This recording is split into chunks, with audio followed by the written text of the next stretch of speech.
Chapter 1444. Pfft, Yang Tao was drinking. When he heard his subordinate's report, he spat it out. Fortunately, no innocent people were involved. Cough, cough, cough. Are you sure? Lu Shi really used this excuse to send troops? Yang Tao coughed until tears came out. He didn't expect Jiang Pengji to be so cunning. Even the excuse for sending troops was different. Last year, the Tao family rebelled. They sent imitations to Zhangzhou and Wanzhou to sow discord, trying to make the two feudal vassals bristle with anger. The result was gratifying. Yang Tao was not in Zhangzhou but at the front line in Nansheng. Jiang Pengji was clever and didn't fall for it. Her scheme was fruitless. Not only did it cost the whole family, but it also gave Jiang Pengji a ready-made excuse. She was worried that she had no reason to find trouble with Yang Tao. It's enough to send troops. They don't care what the excuse is. His wife, Yan Shuxian, sat next to Yang Tao with the baby in her arms. They enjoyed their rare time as husband and wife. Yang Tao said, "I'm just surprised that Lu Shi put in so much effort to send troops." The baby in Yan Shuxuan's arms pounced on Yang Tao. He smiled and took the soft little guy. He couldn't get enough of kissing him. "Husband, do you think my brother's trip will be fruitful?"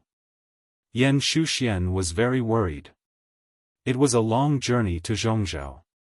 She didn't know if her brother, Yan Lin, could successfully convince the feudal vassals of Zhongzhou to form an alliance. Yang Tao said, "Xiaoyang never disappoints. This time is no exception. If he says he's confident, then he's confident." Although Jiang Pengji said she wanted to send troops to war, the preparatory work was very long. Yang Tao was not anxious at all.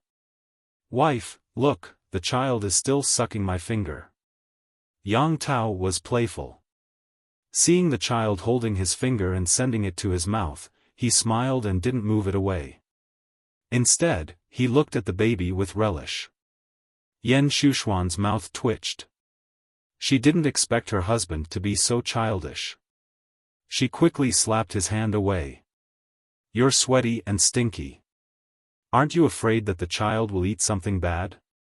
Yang Tao laughed. "The child doesn't dislike it. He seems to like it. He'll definitely be a great general in the future. Your brain is full of fighting and killing." Yan Shuxian said in a light tone, "I don't like it." Yang Tao had lost his external brain, but he still had to do his work. At most, his efficiency would be lower. Yan Lin knew that in his absence, no one could control the Lord. Therefore, he chose a gentle and generous temporary brain for Yang Tao. Yang Tao was a pure and kind person. If you were to be unreasonable, he would be unreasonable. If you were to be soft, he would not be able to be fierce at all. Therefore, even though Yan Lin was gone, Yang Tao was still under the control of the temporary brain. After teasing the baby, Yang Tao went back to work. There was a pile of information about Nansheng on the table. He casually flipped through it and sighed.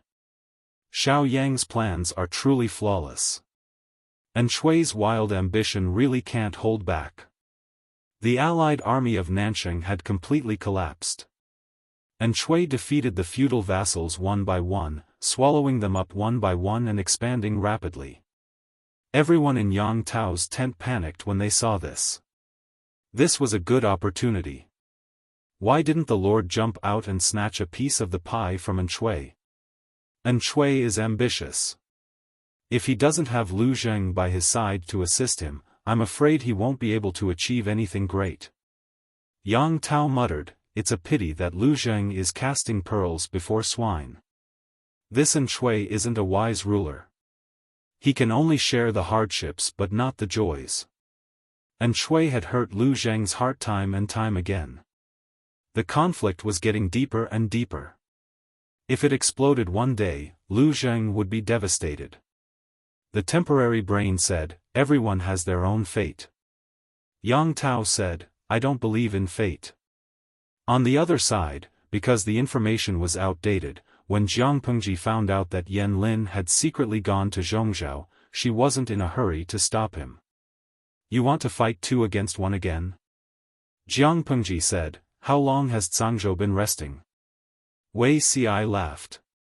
The Nia family of Zhongzhou are not of one mind.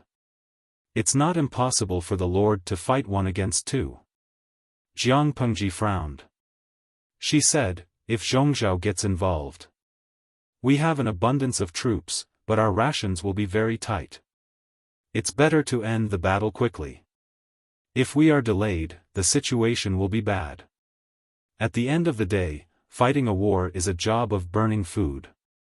Wei Xi said, why not wait for the autumn harvest? Zhong Guang has made great progress in his research on fertilizers. They will be used for this year's spring plowing. Jiang Pengji said, yes, I know. Before they could say much, Jiang Pengji received a booklet. It was signed by Sun Wen. Zidao? Jiang Pengji was puzzled. Ever since Sun Wen entered her camp, apart from the battle at the northern borderline, he had been rooted in the governance and construction of the northern borderline. He usually kept a low profile. He was obsessed with Sun Wen. Other than his grandson Lan Lan and his work, he didn't care about anything else. Suddenly receiving a booklet at this time meant that there was something urgent. Wei Xi said, maybe he has a request. Jiang Pengji opened the booklet and asked, what request? After reading the booklet, she knew what Sun Wen was asking for. He wanted to apply for a job transfer. He's doing well in the northern borderline. Why does he suddenly want to apply for a transfer? Jiang Pengji was surprised. Wei Xi said, Zidao, should be for the Nia family of Zhongzhou. If he hears that the Nia family wants to participate in the war, he won't be able to sit still. For Sun Wen, the Nia family was the culprit who caused his family to be ruined and killed. He had to bury his children before him. Jiang Pengji understood and said with a smile, then agree to it. It's time to let Zidao have a peace of mind. When she was done with the matters at hand, the sky outside was already dark. Jiang Pengji turned off the streaming room on time and asked Wei Xi to accompany her for her meal. I don't think I asked you about Zidao's past. Wei Xi said, my lord, you really didn't ask. Jiang Pengji asked, did he have a grudge with the Nia family in the past? Wei Xi's expression changed instantly. He was at a loss for words. No, Zidao was an important member of the Nia family and was highly regarded. I don't know what went wrong in this life, but the Nia family actually hurt Zidao's only son. Not only did they break his leg, but they also caused him to die on the way to exile. This also caused a series of chain reactions. Sun Wen's wife passed away due to grief, and his daughter-in-law also passed away. Only the grandfather and grandson were left in the family. If Sun Wen hadn't fled to Dongqing with his grandson, Jiang Pengji wouldn't have been able to find him. This is called the butterfly effect, Jiang Pengji said. Maybe our appearance changed his fate. Wei Xi couldn't be sure. Anyway, it wasn't a bad thing for his lord. Sun Wen received permission. After completing the handover work, he immediately rushed to Xiangyang district in Wanzhou. Sun Lan saw his grandfather at home after school. He suddenly thought he was dreaming. As usual, he flew into his grandfather's arms. Unexpectedly, his grandfather, who was usually amiable, had a solemn look on his face. Grandfather? Sun Lan looked puzzled. He took the initiative to hold his grandfather's hand and found that his fingers were trembling. Lan Lan. Sun Wen said, do you miss grandmother, father, and mother? Sun Lan hung his head and said, I do, but I can't, because grandfather will be even more upset. Sun Wen said, soon, grandfather will personally behead the enemy who killed them. He will peel off the skin and light the sky lantern with daylily. Chapter 1445. Peeling daylily? Lighting the sky lantern? Sun Wen's voice was not loud, but the murderous intent in his words pierced through the eardrums. Sun Lan could not help but tremble. Grandpa? He revealed a somewhat fearful expression. He was too unfamiliar with this sinister and sharp grandfather. Sun Wen restrained his aura and sighed softly as he stroked his grandson's long hair. This child had not yet reached adulthood. He could not be at ease. Sun Lan said nervously, "Grandpa, didn't you say that the enemy is from the Nye family?" "The Nye family? Grandpa, don't mess around. You're my only relative." Grandpa and grandson had depended on each other for so many years. Compared to revenge, Sun Lan hoped that his grandfather could live to a ripe old age. This was more important than anything else. Lan, you're not a child anymore. You're a young man now. Sun Wen said earnestly, "If there weren't any major changes in the family, your father and mother would have found a wife for you and arranged a marriage. When the wife reaches marriageable age, you'll be crowned an adult." Sun Lan blushed. He really did not think that much. "Grandpa knows that you're kind. If possible, what's wrong with being simple? But birth, old age, sickness, and death, no matter if you're a noble or a commoner, no one can escape this ending. Grandpa doesn't know how long these old bones of mine can accompany you and help you. When Grandpa is gone, what will happen to Grandpa's Lan? You have to know what kind of world this is. It's a chaotic world now. The feudal lords are fighting with each other, and the common people are ants. It's true that the Lord is powerful, but the world is unpredictable. Who can predict what the future will be like? How can Grandpa be at ease?" "Grandpa, don't say that. You'll definitely live to a ripe old age." Sun Lan said with a smile, "I won't let you down." Sun Wen laughed.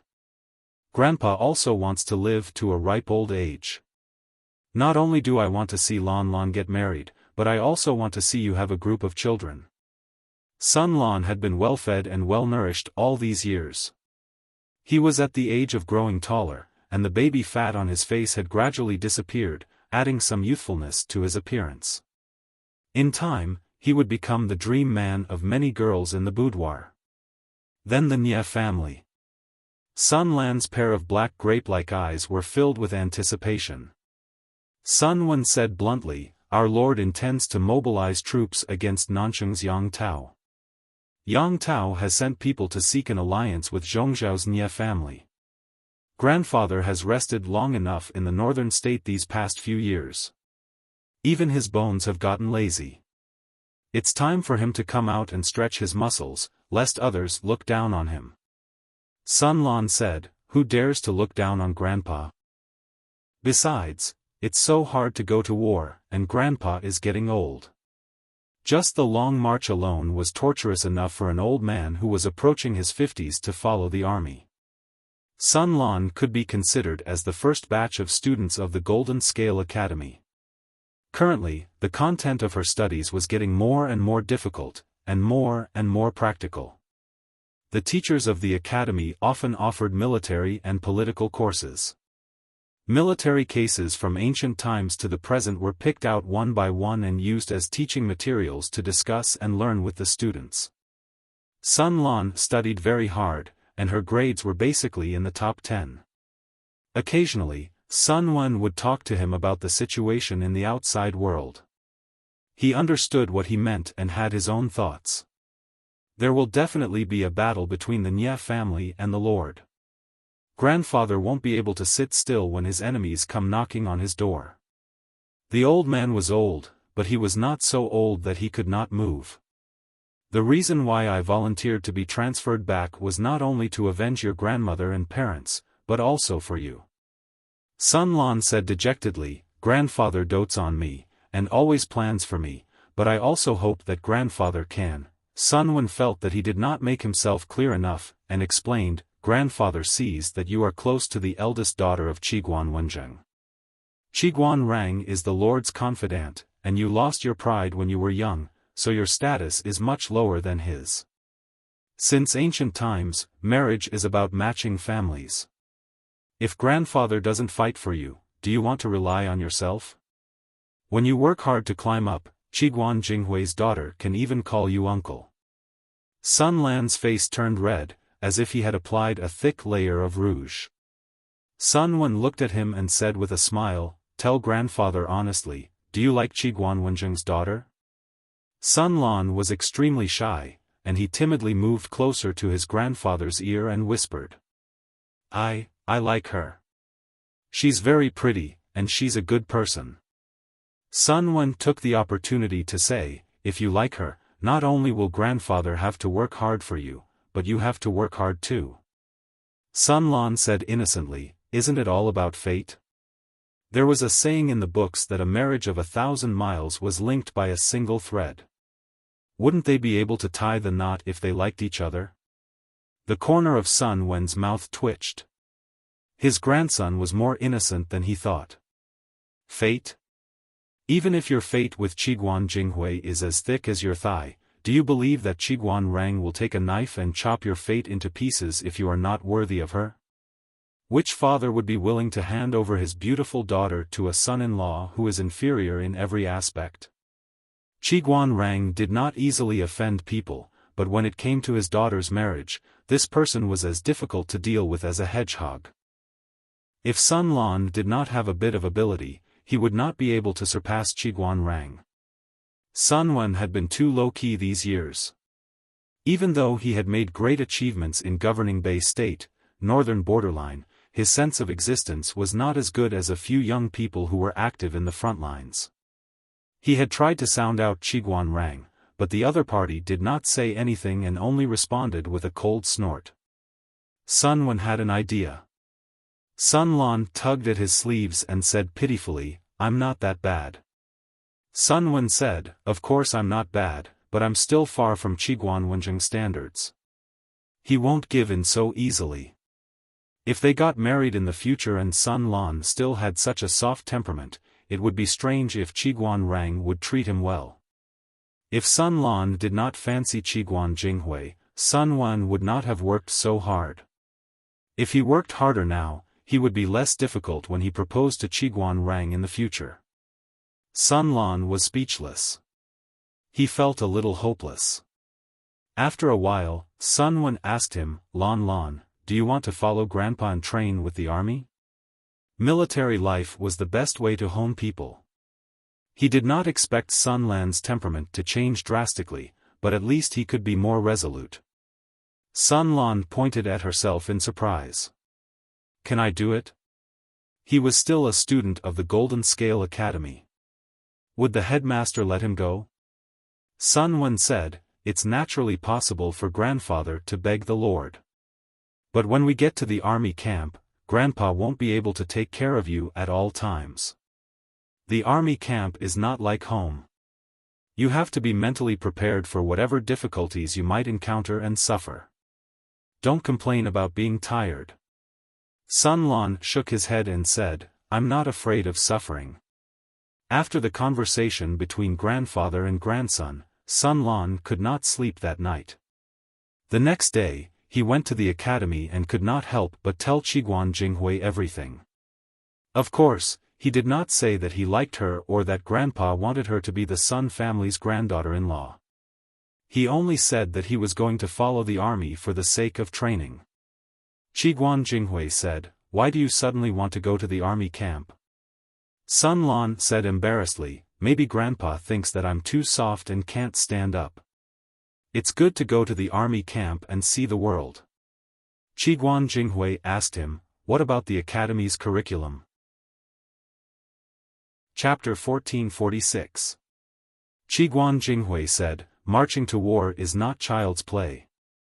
You have to go through all kinds of barren hills and unruly rivers.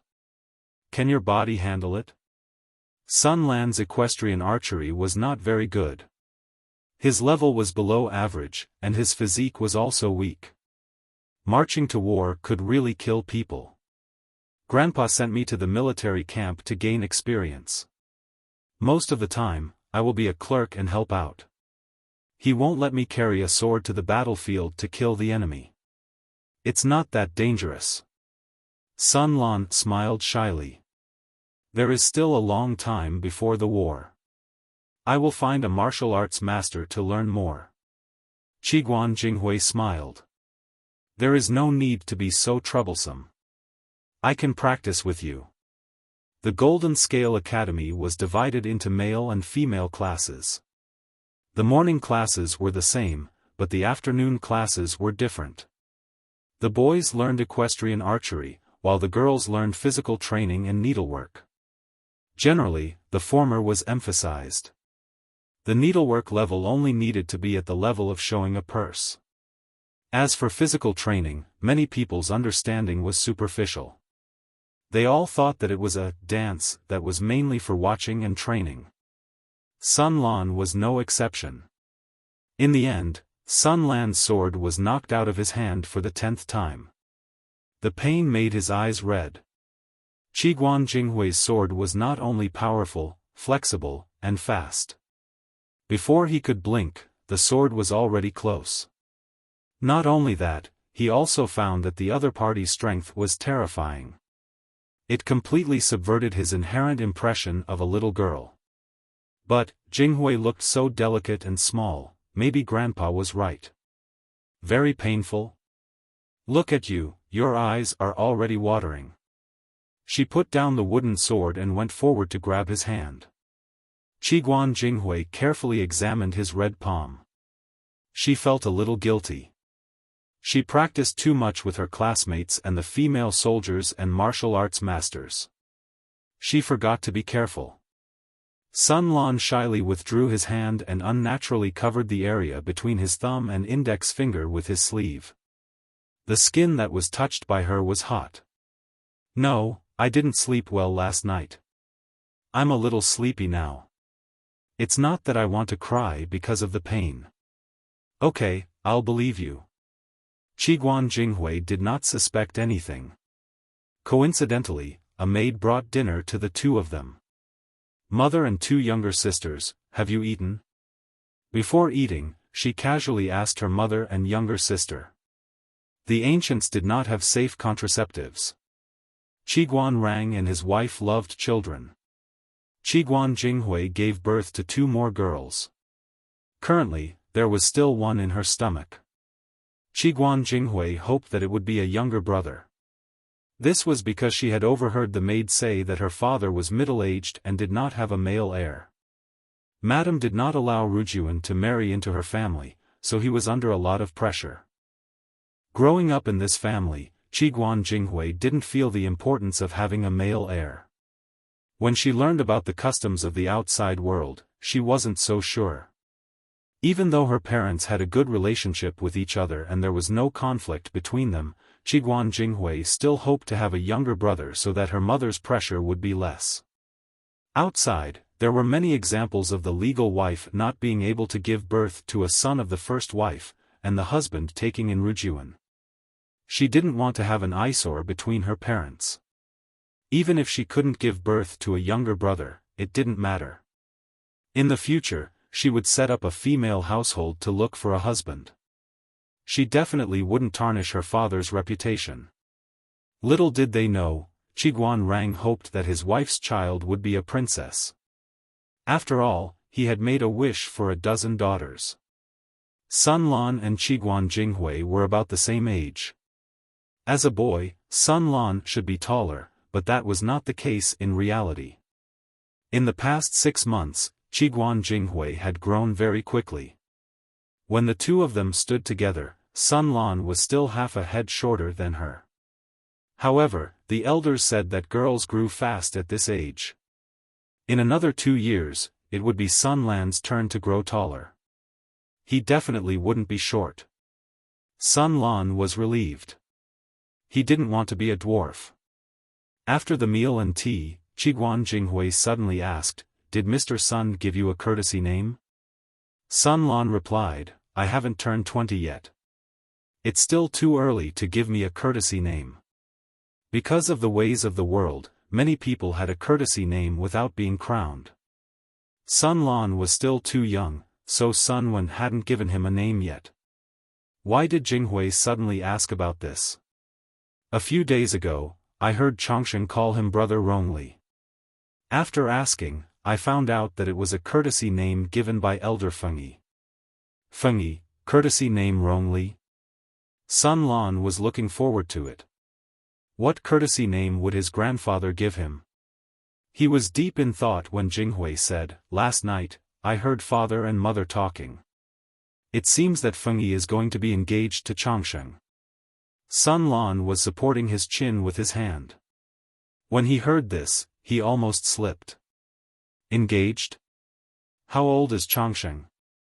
Fengyi was a little older than Sun Lan. It was normal for him to be engaged, but his partner was too young. The two families are happy to see it happen. There's nothing bad about it. Engagement isn't marriage. At least it has to wait until Chongsheng reaches the age of 15. By then, Fengyi will be an adult. Qiguan Jinghui was not surprised. After all, Fengyi had a good reputation. A group of elders also thought highly of him. Even Feng Jin couldn't find fault with him. The two families should be engaged first. If there were any changes in the process, it wouldn't be a big deal to cancel the engagement. Sun Lan said embarrassedly, "I just think it's too early." Jinghui said, "It's most likely true. Didn't you notice that Chongsheng's name on her nameplate has changed?" Sun Lan naturally didn't notice. Chongsheng's original nameplate was Feng Chongsheng, but now it was changed to Feng Yu. Chongsheng was used as a courtesy name. If the two families wanted to be engaged, although the process was not as complicated as marriage, it still required the names of both the man and the woman. The next day, he went to the academy to ask Fengyi and got a positive answer from him. Sun Lan was speechless. In a moment of carelessness, Fengyi actually quit the singles alliance. Why so sudden? Sun Lan hadn't heard anything about it before. Even though there were signs, Feng Jin had never relented. Feng Yi said, "Chongsheng stayed at the Feng family for a while at the beginning of the year. You know that people often visit their relatives and friends at the beginning of the year. The Feng family is also a big family, so naturally, someone has their eyes on Chongsheng. It's said that he's the grandson of an elder who married out. He's of noble birth and has frequent contacts with the Feng family. Because the elders of the two families had a complicated relationship, Feng Jin couldn't reject them outright, so he could only ask for help. In the end, Feng Yi got a bargain. Feng Jin and Feng Zhen already had a verbal agreement. Now that they were engaged, it was just a written agreement. In the afternoon, Feng Yi found out that Sun Lan might be going with the army for training. He looked thoughtful. As soon as he got home, Feng Yi told his father about his plan. Feng Zhen said, "You want to go to the battlefield when you're not even fully grown?" Feng Yi said, "No matter how much you read, you won't be the next Zhao Kuo if you don't put it into practice. Why do you suddenly have this idea? You've been provoked by Sun Wen's grandson, so you insist on competing? Did he really think that it was so easy to survive in the army?" Feng Yi's eyes were calm, but Feng Zhen felt that his son was rolling his eyes in his heart. Sun Lan has Sun Lan's strong points. I have no intention of competing with her. Feng Yi just felt that what he learned in the academy was enough for now. As to how to use it flexibly, he still needed to put it into practice. What was written in the books and reality were always different. Chapter 1447. Although Feng Yi was still many years old, he had always been calm and considerate. He was the most reassuring. Since he took the initiative to ask Feng Zhen to enter the military camp to gain experience, he had naturally thought it through. His stepmother, Wan Xiao, did not agree. Not only did she not support him, but she also glared at her husband. Listen to what this person is saying. Life and death are fated, don't blame others. Feng Yi was the only child of the old Feng family. Feng Zhen's body was weak and it was difficult for him to have children. If something happened to him, how could he answer to his ancestors? This father was really cruel. He was willing to throw his 12 or 13-year-old son into the army. Wasn't he afraid that Feng Yi would never return? Feng Yi naturally understood Wan Xiao's good intentions. But, father, you are weak. Because of this, I have to shoulder the heavy responsibility of revitalizing the family. Wan Xiao sighed softly. Even so, Rongli, you are still too young. Even those big and burly men can't stand fighting in the army, let alone you. If you really want to gain experience, why don't you wait a year or two, when you are a little older? Feng Yi pursed his lips and did not speak. He only shook his head and firmly rejected his stepmother's suggestion. Seeing this, Wan Xiao could only give up. Out of the corner of her eye, she caught a glimpse of her husband Feng Zhen's half-smiling face. Instantly, she was furious. She secretly reached out and pinched the flesh around his waist. It hurt so much that the smile on Feng Zhen's face cracked. Seeing his reaction, Wan Xiao's anger subsided a little. Feng Yi's matter quickly reached the ears of his future father-in-law, Feng Jin. The latter snorted and did not comment. He did not react, but Changsheng, who was sitting at the side doing her homework, could not sit still. Feng Jin said, "Is there an embroidery needle under the mat? Sit properly, don't fall all over the place." Changsheng put down her brush and stared at her father. She asked, "Father, did you say that brother Rongli is going to the military camp? Why? Our little Changsheng feels bad?" Changsheng said, "No. I just heard the maid mention that the battlefield is very dangerous. Brother Rongli looks thin and small." Feng Jin could not help but chide his daughter with a smile. Father's silly daughter. If the eldest son of the Feng family does not go and gain experience, what right does he have to marry my precious daughter? Feng Jin was happy to see this happen. How could a young man grow into a reliable man if he didn't go through real-life experiences? He would rather raise his daughter for the rest of her life than hand her over to an unreliable man who would harm her for the rest of her life. Swords and sabers have no eyes on the battlefield, but he's not going into battle. He's just studying in the camp, so there's not much danger. Feng Jin decided to let Feng Yi and Changsheng get engaged because he saw that the lad had a promising future and a reliable character. He was worth entrusting his daughter to. Otherwise, with the foundation and status of the Feng family, what else could Feng Yi have that was worthy of his attention? Feng Jin didn't care about his colleague's social status, but it was different for his son-in-law. If it wasn't for the Lord, Feng Yi's background wouldn't have made it onto Feng Jin's list of candidates. Marriage was not just about two children falling in love with each other. The background and upbringing of the two families had to be taken into consideration as well.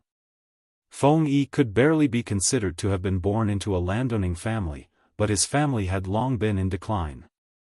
By Feng Jin's generation, there were only a few family assets left, and not many connections. If it weren't for the chaos of the world, Feng Jin's line of descent would most likely be in dire straits. How would they have the right to become in-laws with the noble Feng family? Feng Jin was highly valued by the Lord, so his future would not be too bad. Feng Yi had been steady and intelligent since she was young. She could barely be considered a child that everyone had watched grow up. Feng Jin was well aware of this child's character. Feng Jin reluctantly approved of Feng Yi after all these conditions were added together. Feng Yi took the initiative to ask for experience, so he had a higher opinion of him. Feng Jin said earnestly, "You're still young, so you don't understand these things. When you do, you'll understand my painstaking efforts." Changsheng nodded and said, "Yes, but father, can I?" Feng Jin smiled bitterly and said, "You haven't grown up yet, so I can't keep you. Go, remember to come back early to do your homework." Changsheng brought two maids to visit Feng Yi's house. When Feng Jin saw this, his heart felt suffocated. "Madam." Feng Jin felt a little suffocated, and he didn't let go of his wife's hand. Give birth to a boy this time, don't want a daughter. Feng Jin squeezed out 2 words after a while, my heart aches. His daughter was so cute and likable, why did she have to marry someone else? Feng Jin said, it hurts as if someone has gouged out my heart. Wei Jingxian couldn't help but laugh. She didn't expect her husband to be so childish. It didn't take long for Jiang Pengji to hear that Feng Jin and Feng Zhen had become in-laws, and the children of both families were engaged. She held her pen in a daze for a long time, then said after a while, children nowadays are really amazing, this is definitely puppy love among puppy love. She was dealt a blow, and the salted fish in the streaming room wasn't any better. Tutu Feichio, if I remember correctly, Feng Jin's Chongsheng was delivered by the streamer, and they're engaged in the blink of an eye. Yao Yingyun, Chongsheng, who just entered the 1st grade of primary school, and Feng Yi, who just entered the 1st grade of junior high school, are engaged? Don't the university students and the working people feel heartache? Why are you watching the streaming? Do you have a boyfriend? Have you found a girlfriend? You're a dog that weighs more than 100 pounds, how can you still be single? This streaming room is too unfriendly to single dogs, so smile and say goodbye. Mo Yokwai, my heart hurts, old friend. Even primary school and junior high school students are in love, how can single dogs like us, who have been watching the streaming room all year round, survive? Jiang Pengji also felt heartache, she sighed and said, Zixiao, aren't you worried? Wei Ci looked up at her from a pile of documents, blinking in confusion. Worried about what? About the expedition against Yang Tao? Jiang Pengji rested her chin on her hand and said, aren't you worried that our children will be the same age as Feng Yi's children? Wei Ci said calmly, if Feng Yi didn't drown and die young in the previous life, Feng Yi would be 18 when Feng Yu was born. In other words, Feng Yi's children would really be the same age as Jiang Yan. Jiang Pengji said, it's a pity that Feng Yi died in the previous life. Wei Ci said, Zisher's Hanshi powder acted up, and Feng Yi hurriedly found a servant to call for a doctor, but he accidentally stepped on the moss on the stone steps and slipped into the pond. Even though the servant saved him in time, Feng Yi's body was weak, and he fell seriously ill after falling into the water, and he died within a few days. Zisher brooded over this for most of his life, and in the end, it was better to have Feng Yu. According to Zisher, Feng Yu's appearance is 50% similar to Feng Yi's. At this point, Wei Ci paused and recalled Feng Yu's appearance in the previous life.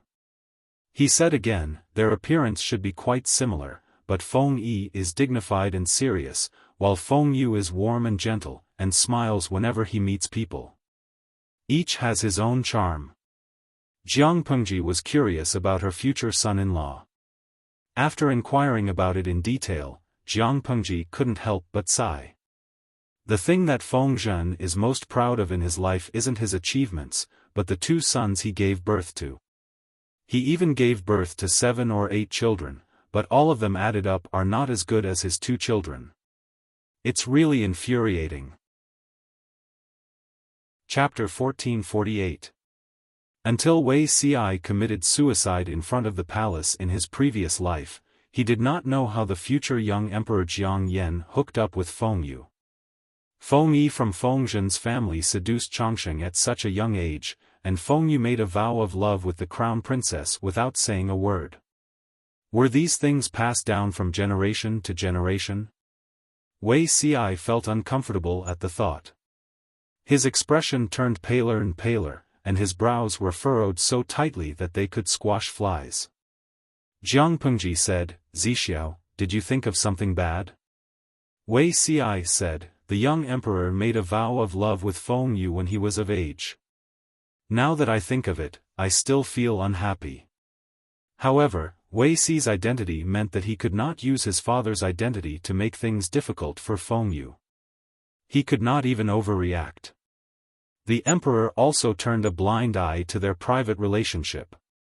Wei Ci was worried that the young emperor would be hurt, so he had insomnia. Does your highness know what the outcome would be if you chose Feng Yu?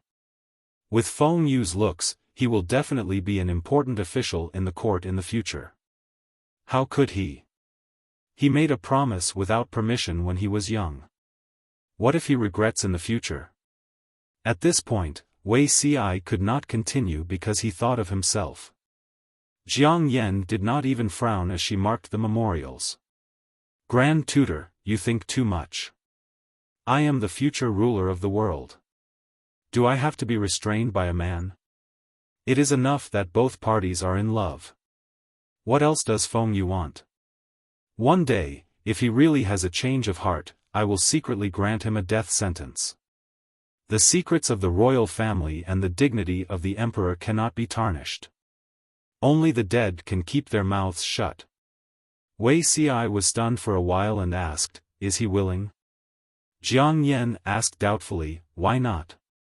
Behind the scenes, he is the emperor's man. In front of others, he is the second son of the Feng family. He is an important official who holds great power in the court and is deeply favored by the emperor. There are gains and losses. He has to give up some things to get everything. For example, the inheritance of the clan, a normal marriage. If not, I will give him a male heir in the future and secretly bring him back to inherit the clan. The court today cannot tolerate so much willfulness. Perhaps it was because she grew up in such an environment. Jiang Yan accepted it without any resistance.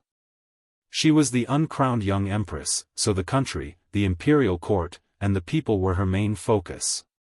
Romantic relationships were not as important. Jiang Yan knew that this would be a grievance for Feng Yu, but as she said, she did not lose anything other than a proper title and marriage. Wei Ci asked her, "Feng Yu agreed too?"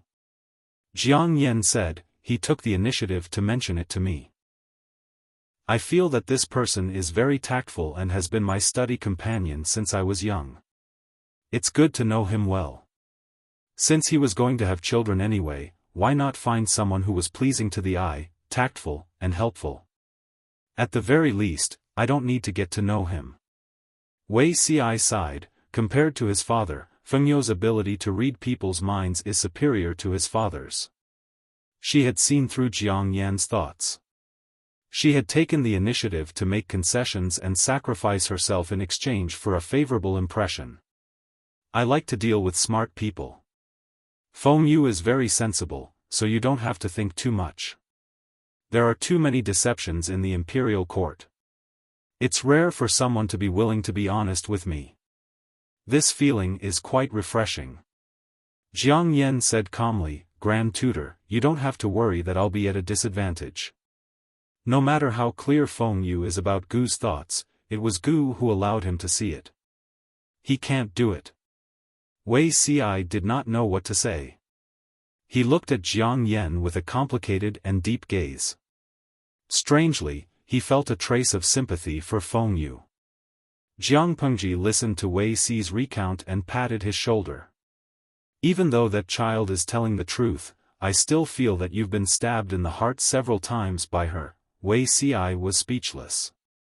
Thinking back carefully, young Emperor Jiang Yan's words were indeed quite heart-wrenching. Jiang Pengji said, "I'm looking forward to this, Jiang Yan." Wei Ci said, "I didn't fulfill my responsibility as a teacher and a father." When she was young, she loved to smile, but as she grew older, she became more and more expressionless. From her marriageable age until Wei Ci's death, he had never seen her smile again. Jiang Pengji laughed heartlessly. Different identities, different ways of living. If not, how can we keep the demons and monsters in the imperial court under control? I heard from you that the political situation in the early years of the Jiang dynasty was quite grim. Young Emperor Jiang Yan has only inherited the throne for a few years. If he didn't harden his heart, the imperial court would have long been in chaos. It seems that Wenjing, Zhi, and the others are still waiting for long periods of time. The little emperor is under a lot of pressure. Wei Ci thought about it and could not help but sigh. You're right, my lord. His way of education was indeed a failure. He intended to teach Fusho to become a famous scholar who lived like a cloud and a wild crane, but in the end, he made a grave mistake.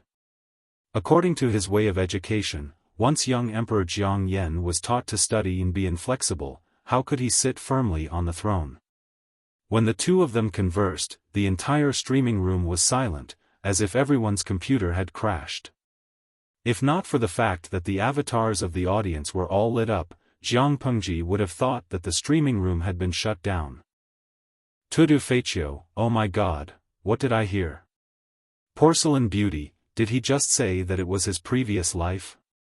Wen Miekang sure, it's a lie, right?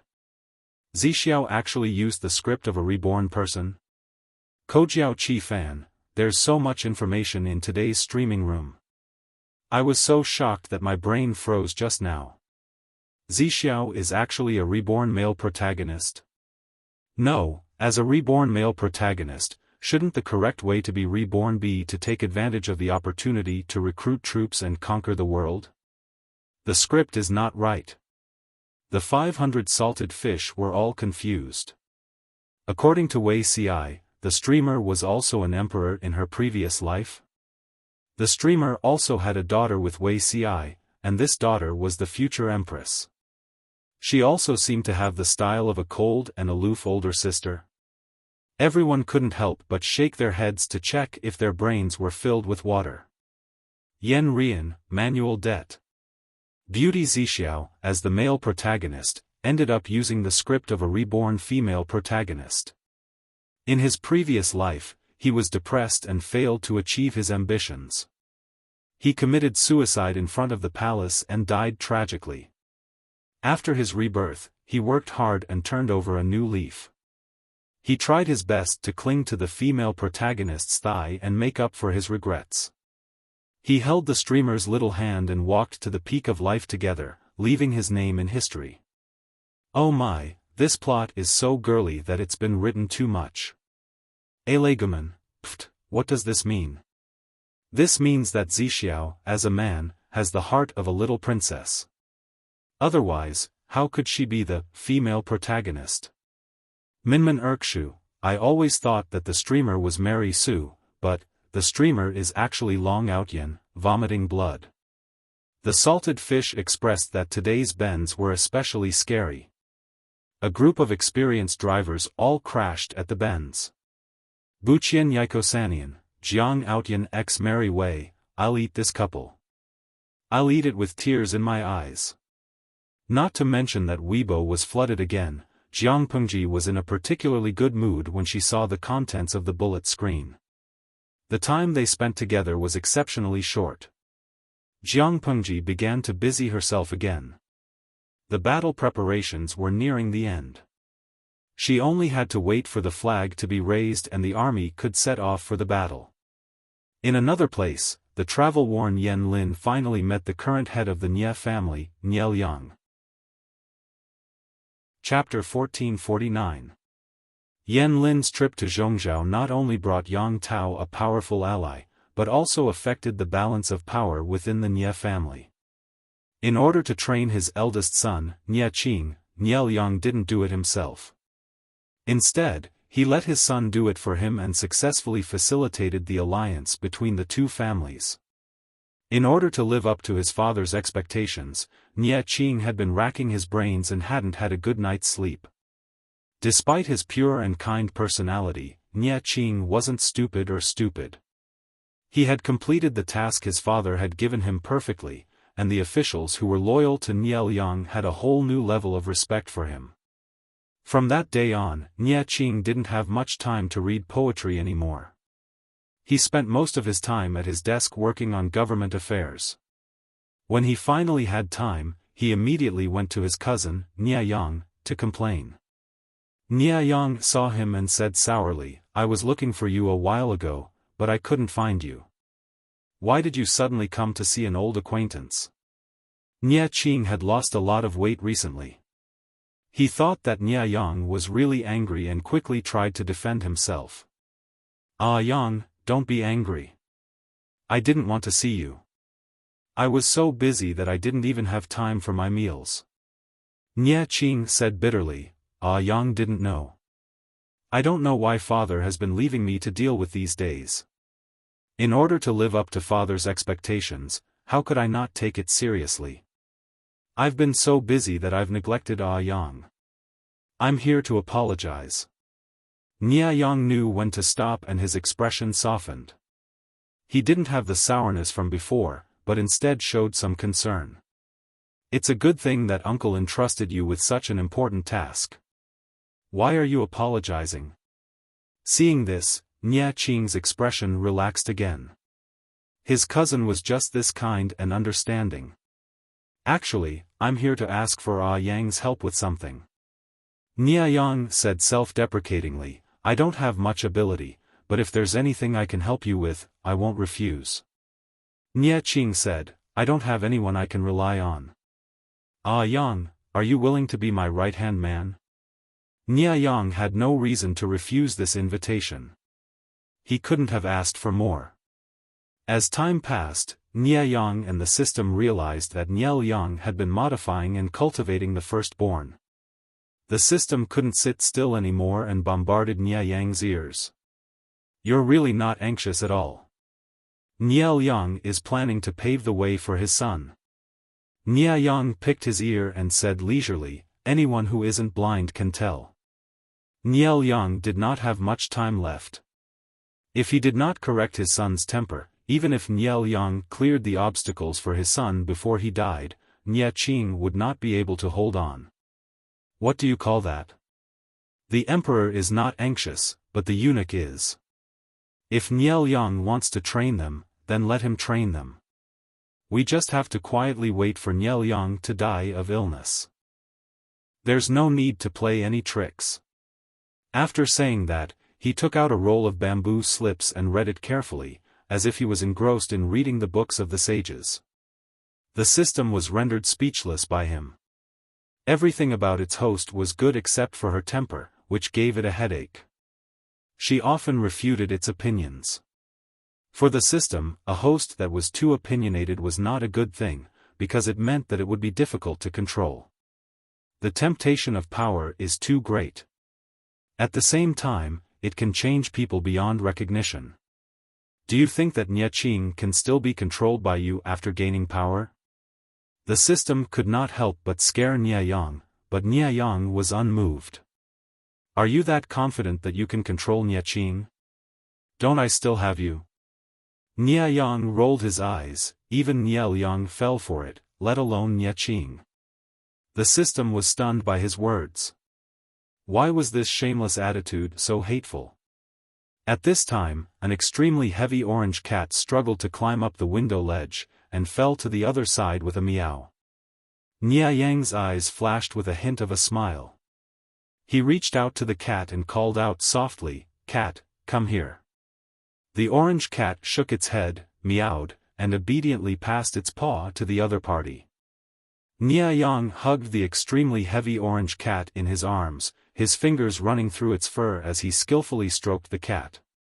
The orange cat initially resisted, but after a while, it comfortably closed its eyes. Seeing this, the system could not bear to watch anymore. Nie Yang, are you such a cat lover? Help this damn fatty lose weight. If he gets any fatter, he'll be in trouble. Because the servants around him were all sent away, Nie Yang did not need to answer in his mind, instead he smiled and asked. Is it very heavy? The system complained. 9 out of 10 orange cats are heavy, and one of them is extremely heavy. Nie Yang continued, so what if it's heavy, I can still raise it. While the two of them were talking, they did not notice that the orange cat was looking at Nie Yang's chin from a tricky angle. Forget it, I'll ignore this dumb cat of yours. Nie Yang hugged the heavy orange cat in his arms again, preparing to go out for a walk. My cat doesn't need you to care. The orange cat was in low spirits, so Nie Yang used his finger to scratch the cat's chin and whispered a few words. The cat arrogantly turned its head away. Stop throwing a tantrum. Go out and play, remember to come back early. Nia Yang smiled as he put the cat down. After the orange cat landed, it shook its fur and walked unsteadily, as if it was drunk.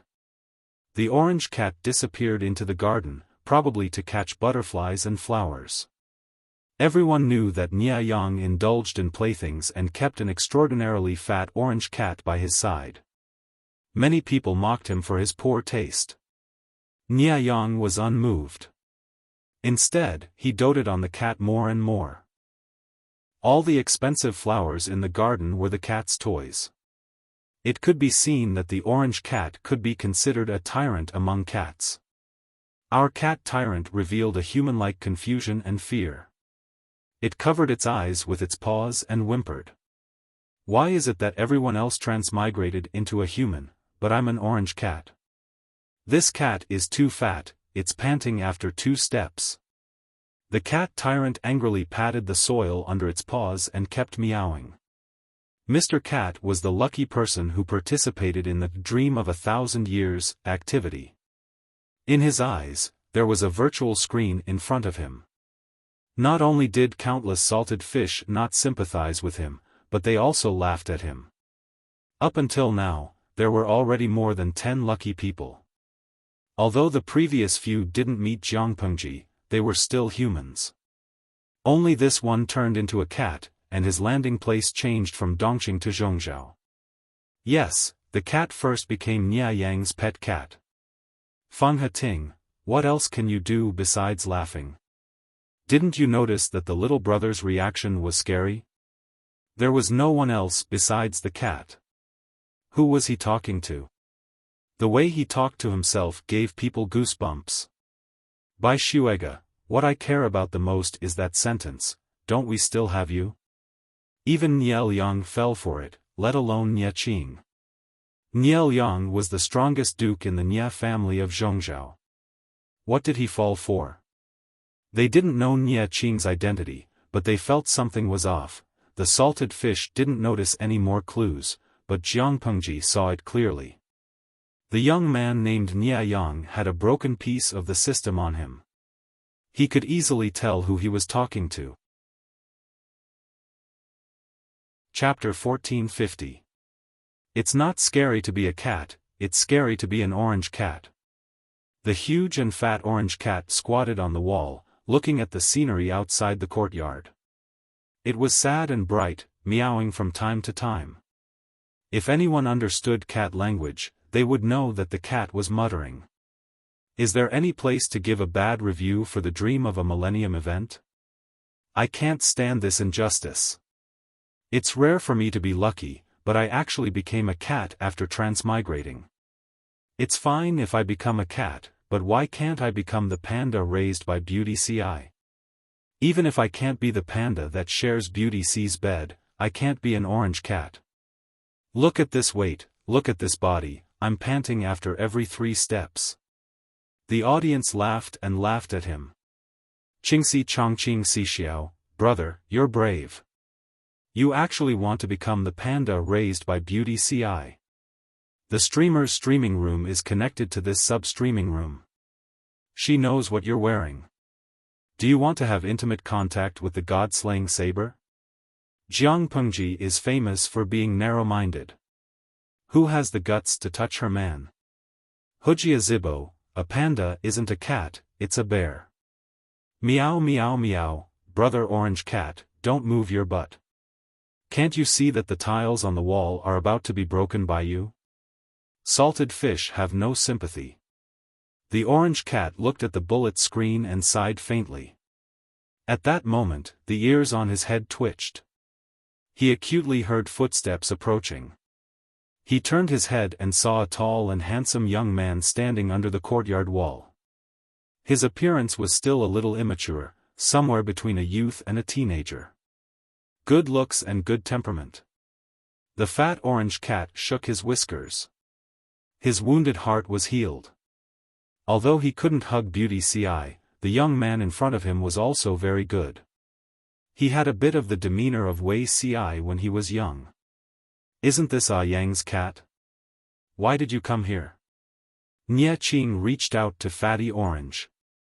The other party was unmoved, his posture as steady as a mountain. He smiled and asked the servant to bring something to stand on his feet. Then he carried the cat down. As soon as he was in Nia Qing's arms, Fatty Orange let out a long meow, wishing he could roll in the young man's arms. Brothers, the arms of this high-quality beautiful young man are full of the smell of sunshine. It smells so good. In the live stream room, Salted Fish was even more jealous. Wasn't this cat's luck too good? Qiu yi xia hua, what does sunlight taste like? Might corpse? Fatty Orange relied on the fact that he was a cat. Nia Qing and the others couldn't understand what he was saying, so he meowed at the audience in the live broadcast room. When Nia Qing saw Fatty Orange's unusual behavior, he hurriedly returned the kitten to Nia Yang. As the two conversed, Fatty Orange and Salted Fish realized that this cheerful youth was Nia Qing. Seeing Nia Yang and Nia Qing getting along so well with each other, the crowd couldn't help but feel a chill in their hearts. They weren't deaf. Nia Yang's words, even Nia Yang fell for it, not to mention Nia Qing, were clearly filled with malice. Thus, when Nia Qing was about to return the kitten to Nia Yang, Fatty Orange clung onto Nia Qing's sleeve tightly, his cries of agony and sorrow. Nia Qing smiled bitterly. You usually despise it. Why do you like it so much today? Nia Yang also said, then I'll have to trouble elder brother to take care of him for a day or two. Perhaps he's throwing a tantrum. Nia Qing had no choice but to carry the orange cat away. He knew that his cousin liked the cat very much, so he took good care of it. The orange cat also took the opportunity to wander around Nia Qing's room. Seeing that Nia Qing had started working, he even climbed onto the desk and squatted down, looking like he was supervising Nia Qing. Nia Qing originally wanted to carry Fatty Orange away, but the kitten was so obedient that he softened his heart and didn't stop him. Little did he know that Fatty Orange's body contained a future soul. Through Fatty Orange's eyes, Jiang Pengji could clearly see the contents of the documents that Nia Qing was handling. Nia Yang had the heart to groom his son, but he didn't pass any important secrets to him, so these documents were of no use to Jiang Pengji. Fatty Orange was hesitant to write something to remind the youth in front of him. Nia Yang had malice towards him and Nia Yang, so he had to be on guard. But, just as Fatty Orange was about to go crazy, the system's notification made his whole body go cold, as if he'd been splashed with cold water. Now that he was a cat, the words he could write with his claws were already shocking enough. Would Nia Qing believe him if he wrote it? If Nia Qing went to confront Nia Yang and accidentally revealed something, this cat's life would be forfeit. Thinking of this, Fatty Orange couldn't help but shiver. He had only transmigrated for 4 hours. He couldn't be the first unlucky person to encounter a life-threatening crisis and have his transmigration interrupted, could he? The owner of this body, Fatty Orange, was also innocent. After being transmigrated, he was beaten to death by his owner. That was too cruel. Fatty Orange's thoughts of intervening were suppressed, and he didn't dare to let his imagination run wild. Forget it, he was just an outsider who experienced transmigration. How could he intervene in someone else's life? Fatty Orange wagged his tail and lay quietly on Nia Qing's lap, looking like he was saying, I'll take over this territory. Nia Qing smiled faintly and shook his head, giving his consent to this audacious cat. They ate, slept, enjoyed the service of the shit-shoveling officer, and took a walk together. Nia Qing pinched Fatty Orange's chubby cheeks and said, no wonder Ah Yang likes you so much. I like you a little too. Fatty Orange couldn't control his body's habit. He stuck out his tongue and licked his fur, throwing a look of disdain at Nia Qing as he licked. Young man, you have to be more careful. Stay away from Nia Yang to ensure your safety. Nia Qing didn't receive Fatty Orange's look. Instead, he strolled all the way to the family school. The man and the cat could clearly hear the sound of reading coming from within the courtyard walls. Fatty Orange squatted on his shoulder and revealed a thoughtful expression. Nie Qing stroked Fatty Orange's cat and sighed. I really hope that one day, such peace and tranquility can spread throughout China. Father is going to lead the army into battle. If he can return victorious, we'll be closer to our goal. After a while, Nie Qing said again, unfortunately, Father thinks that I'm too young and ordered me to guard the rear. Otherwise, I really want to lead the army with Father and kill the enemy. Fatty Orange rolled his eyes. Kill the enemy? With your soft skin and tender flesh? Father's health is getting worse. I'm very worried, but this matter can't be easily leaked. I can only talk to you, you little bastard. Nie Qing somewhat understood why Nie Yang liked cats. They were obedient and didn't speak the human language, so he didn't have to worry about being on guard when talking to them. After a few hours, Fatty Orange's energy was exhausted and he fell into a deep sleep. When he woke up again, he was extremely resistant to Nie Qing. He howled and wanted to find his master, Nie Yang. Nie Qing didn't know whether to laugh or cry. Jiang Pengji looked at the screen and pondered. Nie Yang. Can't we really have fun? His fingers twirled the clean brush, his deep eyes filled with malice. If that's the case, we can change our strategy.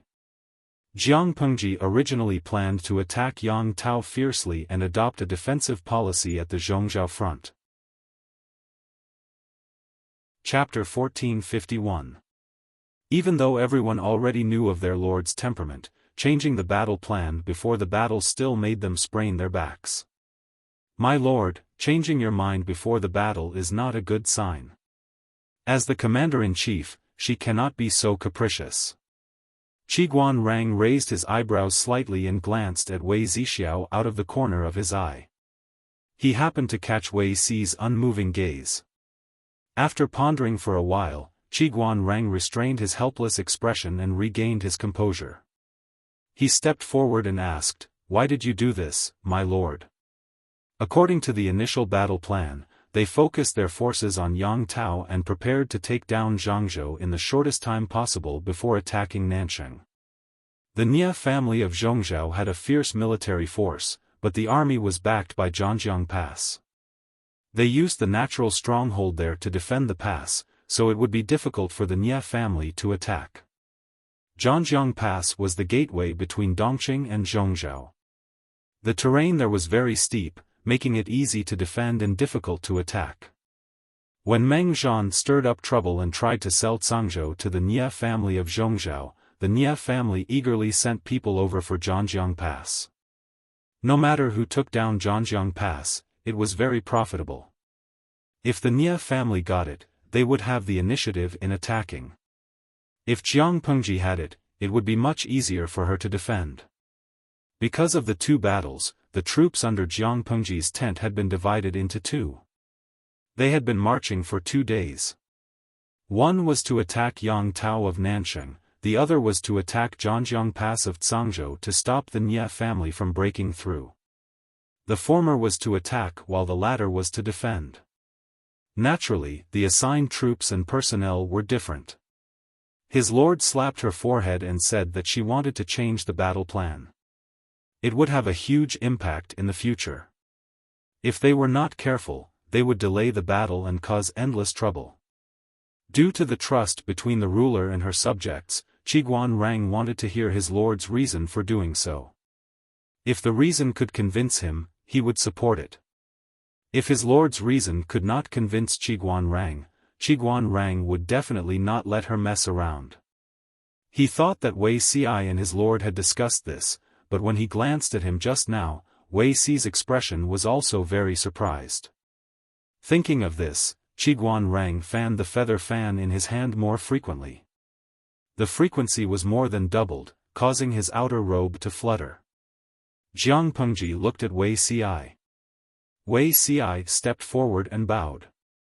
My lord, it doesn't matter if you change the plan, but the difficulty lies in the fact that you have to adjust the troops on 2 routes and drag the logistics and rations. It is a taboo for a commander to change at the last minute. In Xi's opinion, I would like to ask my lord to reconsider before making a decision. Since Wei Xiai and Qiguan Rang had expressed their vague objections, the others were naturally harder to convince. However, Jiang Pengji had accumulated her power for a long time, so they didn't threaten her. Let's hear what the Lord has to say first before deciding whether to support or oppose it. On the other hand, Sun Wen frowned as he realized that things weren't as simple as they seemed. Sun Wen had the least contact with Jiang Pengji, but that didn't stop him from treating his lord as a research topic. He often pondered over her. According to his understanding, his lord was a typical person who would not get up early without benefits. It was impossible for her not to know the potential dangers of changing her mind. Jiang Pengji glanced around and her gaze fell on Sun Zidao, who was seated at the back. What does Zidao know about the Nie family of Zhongzhou? Of all the people present, only Sun Wen was from Zhongzhou. If one were to talk about understanding, the great scholar Wan Changzhai understood him the best. However, he was an educator. Jiang Pengji still counted on him to help her manage the Jinlin branch. How could she bear to drag him to the front line to suffer? Nie Sun could also help, but he was disheartened and didn't meddle in these matters anymore. Jiang Pengji didn't want to force her cousin to become an official, so she turned a blind eye to his affairs. After counting them, there was only Sun Wen left. Sun Wen said, the Nie family originated in the early years of the Northern Qin dynasty. It has a history of nearly 700 years. They lived in Bianzhou for a long time. They have a deep foundation. After many generations of family heads, they have disciples and former officials all over the world. The Nie family is related to many gentry families by marriage. The relationships between the forces are complicated. Zhongzhou is in chaos and the royal family is tyrannical. When the Nie family raised their arms and called for help, 3 prefectures responded. They now occupy more than half of Zhongzhou. Before the 16 kingdoms, the Central Plains had been unified for 367 years. It was called the Northern Qin dynasty. The Nie family had prospered since the early years of the Northern Qin dynasty. It had continued to this day without losing its legacy. It should be noted that the Feng family, which Feng Jin belonged to, was only 100 years earlier than the Nie family. Is there anything else besides this? She joked. The Nie family has hundreds of responses to a single call. The hearts of the people are aligned. Did I kick an iron plate? Sun Wen's expression was solemn as he denied it. What a joke. If his lord was afraid to fight, his dream of revenge would really remain a dream. My lord, you must be joking. Sun Wen said, if the Nie family is described as a 1,000-year-old tree with deep roots and luxuriant branches, its crown can cover the sky and the sun. Others are fearful of it, but that doesn't include my lord. Outsiders are afraid of the Nie family. Is it really because the Nie family is powerful and unrivaled? In my opinion, they are obviously frightened by the tiger's skin that the Nie family wears. My lord is a real dragon. Why would you be afraid of these things? Jiang Pengji said, the tiger's skin that the Nie family wears? How do you explain this? Sun Wen said, does my lord still remember the Su family from Zhe County? Jiang Pengji nodded. Of course she remembered. Su Bei and Su Fei, the pair of brothers who suffered hardship. Now that she thought about it, she still sighed. Sun Wen said, the Su family from Zhe County is a good example for the Nie family from Bianzhou. Jiang Pengji raised her eyebrows and smiled. Tell me in detail. Sun Wen said, now, the most senior in the Nie family and the most influential person is the grandfather of Nie Liang, the Marquis of the Nie family. Before Nie Liang took power, the entire Nie family was under his control. Those who are old and don't die are thieves. He is no exception. He held on to his authority and refused to let go. In order to stabilize his position in the family, he deliberately suppressed his children and made them tired of fighting among themselves. He has many grandchildren, but the only outstanding one is Niel Yang. Although there was not much information, Sun Wen could guess how Niel Yang had risen to power. It was a pity that Niel Yang was not ruthless enough. He did not cut through the Gordian knot and get rid of the obstacles in his way. Now, he was troubled. Jiang Pengji asked again, in that case, the tiger's skin that you mentioned is, Sun Wen said, the Nia family has an empty shell, but inside, there is disunity and disunity. They are like a plate of loose sand. There is nothing to be afraid of when the children fight. If it was the Nia family that was united, it would not be easy to fight. If they were unlucky, it might even become a protracted war. Of course, these problems had not spread to the bone. If the head of the Nia family had the decisiveness to cut off his tail and seek survival, he might be able to turn the situation around. Sun Wen asked her, is it because of this that my lord feels that the Nia family is easier to deal with than Yang Tao? Chapter 1452. Niel Yang. Qiguan Rang and the others looked at each other. They did not receive any news. Wei Ci stepped forward and said, when you mentioned this, I thought of something. A few years ago, the Nia family sent Niel Yang as an envoy to Dongqing in an attempt to force you to hand over Zhangzhou. In the end, the Nia family returned without success. Niel Yang and his men left in a hurry. Qiguan Rang interrupted, Niel Yang's health has been poor since then.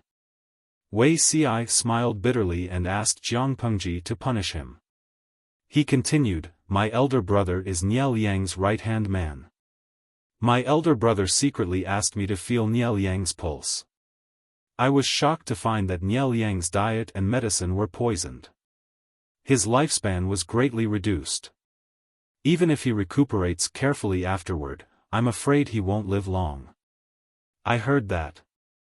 Niel Yang fought for power with my grandfather. He has to look over everything personally. He probably doesn't have time to recuperate. This indirectly proved Jiang Pengji's intelligence. Of course, Jiang Pengji did not blame Wei Ci.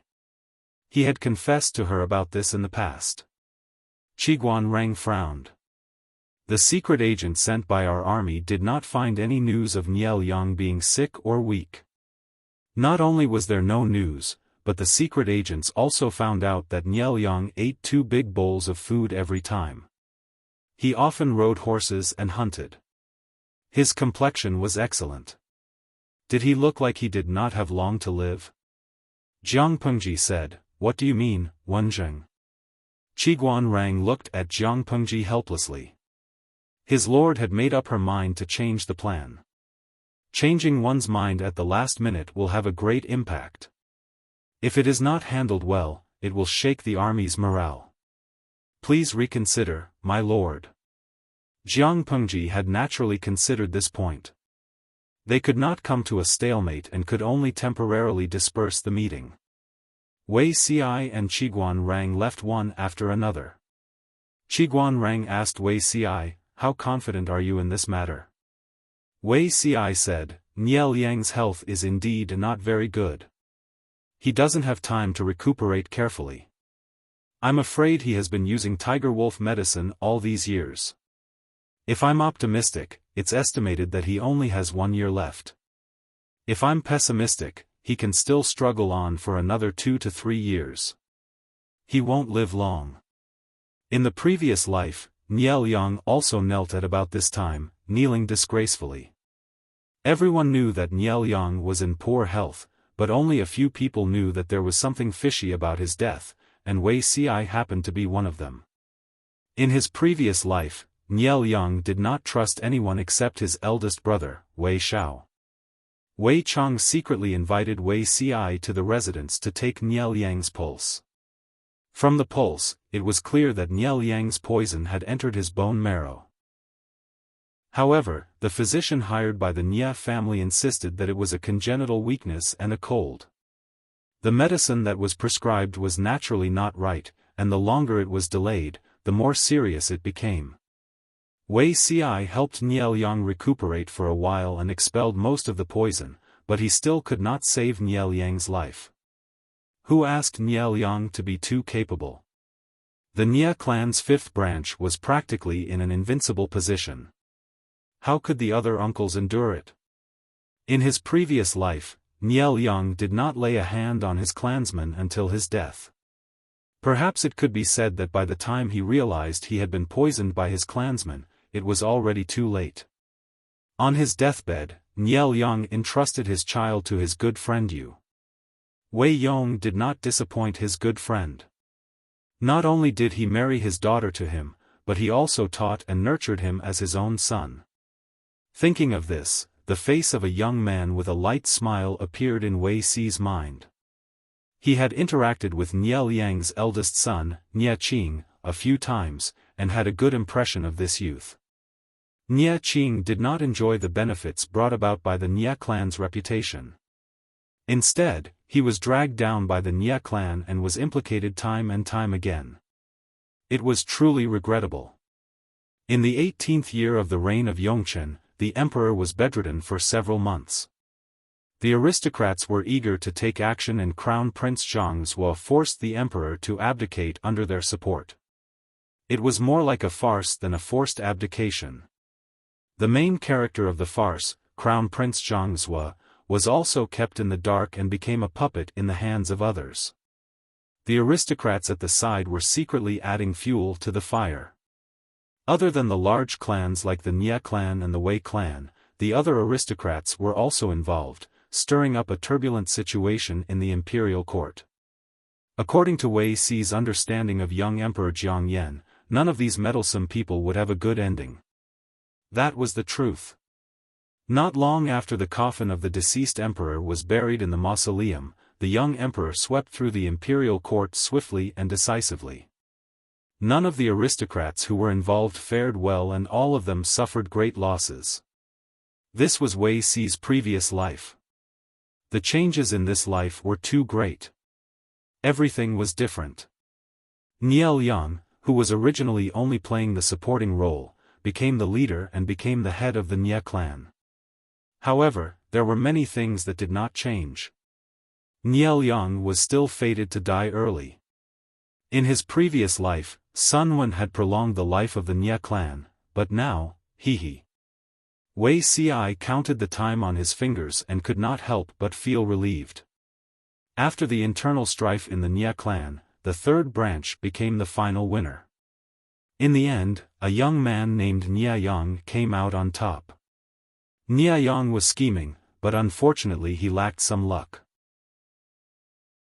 At that time, the Nia clan was already beyond saving.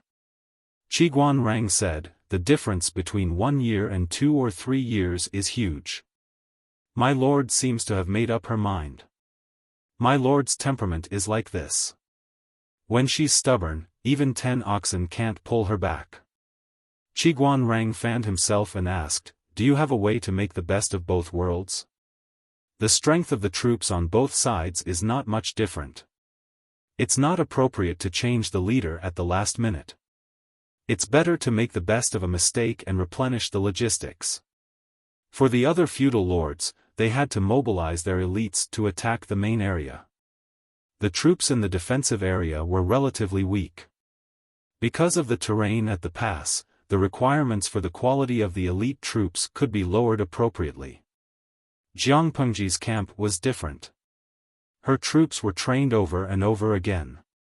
Except for a small number of newly recruited troops, the rest were considered elites. Their overall quality was very high. There was not much difference in which troops attacked or defended. Therefore, Wei Xi suggested increasing the investment and building more equipment to make up for the hidden danger of changing her mind at the last minute.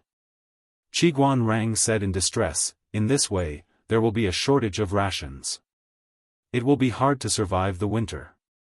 Transport and manufacturing equipment also required cooks. Cooks also needed to eat. Naturally, the expenditure on rations would increase. That was an astronomical figure that greatly exceeded the budget. If there was a shortage of rations during the war, it would be a dead end. Wuxia said, "This is already the only solution. Why don't Wenjing persuade my lord to change her mind?" Qiguan Rang snorted coldly. Wuxia and his lord had slept together before. If he could not make his lord waver, Qiguan Rang would most likely return in failure. At that moment, Sun Wen quietly went to see Jiang Pengji and expressed his intentions. "You want to go to the Nye camp?" "Why?" The two families were obviously going to fall out, but Sun Wen still had the guts to go.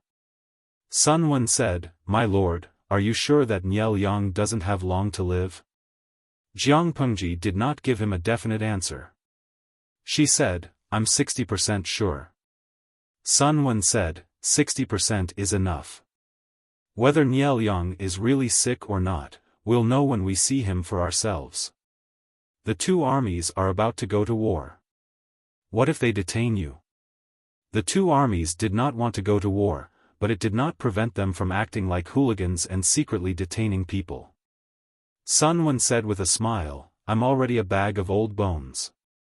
There's nothing to cherish." Jiang Pengji said with a displeased expression, "How precious is life? If I don't cherish myself, who will cherish Sun Lan?" Sun Lan had not grown up yet. Was Sun Wen really willing to let her go? When Sun Wen heard that, he could only smile bitterly and change his words. In the end, he still managed to persuade Jiang Pengji to agree to go to the Nye camp. Chapter 1453. Jiang Pengji's troops were divided into two groups. One group followed her to Zhanjiang Pass in Cangzhou, while the other group was led by Fu Wang to Hu County to prepare for the war. Fu Wang's army had yet to arrive at the front line when an urgent secret letter was sent, making him think that something big had happened. Fu Wang crushed the bamboo tube and took out the neatly folded letter. He opened the letter and squinted his eyes to read it carefully. After reading 10 lines at a glance, his sword-like eyebrows furrowed so tightly that they could kill a fly. "Someone, quickly invite the general's advisor here. Say that there's something important to discuss." He was a little annoyed. Didn't he lead the troops to attack Yang Tao? Why did she change the order and let him focus on defense and attack when the opportunity arose? The experience of attacking and defending were completely different. Fu Wang had always attacked as a form of defense and rarely defended passively. At present, the military camp's allocation of supplies was mainly for attack. Their defensive capabilities were relatively weak. Jiang Pengji's order put him in a difficult position.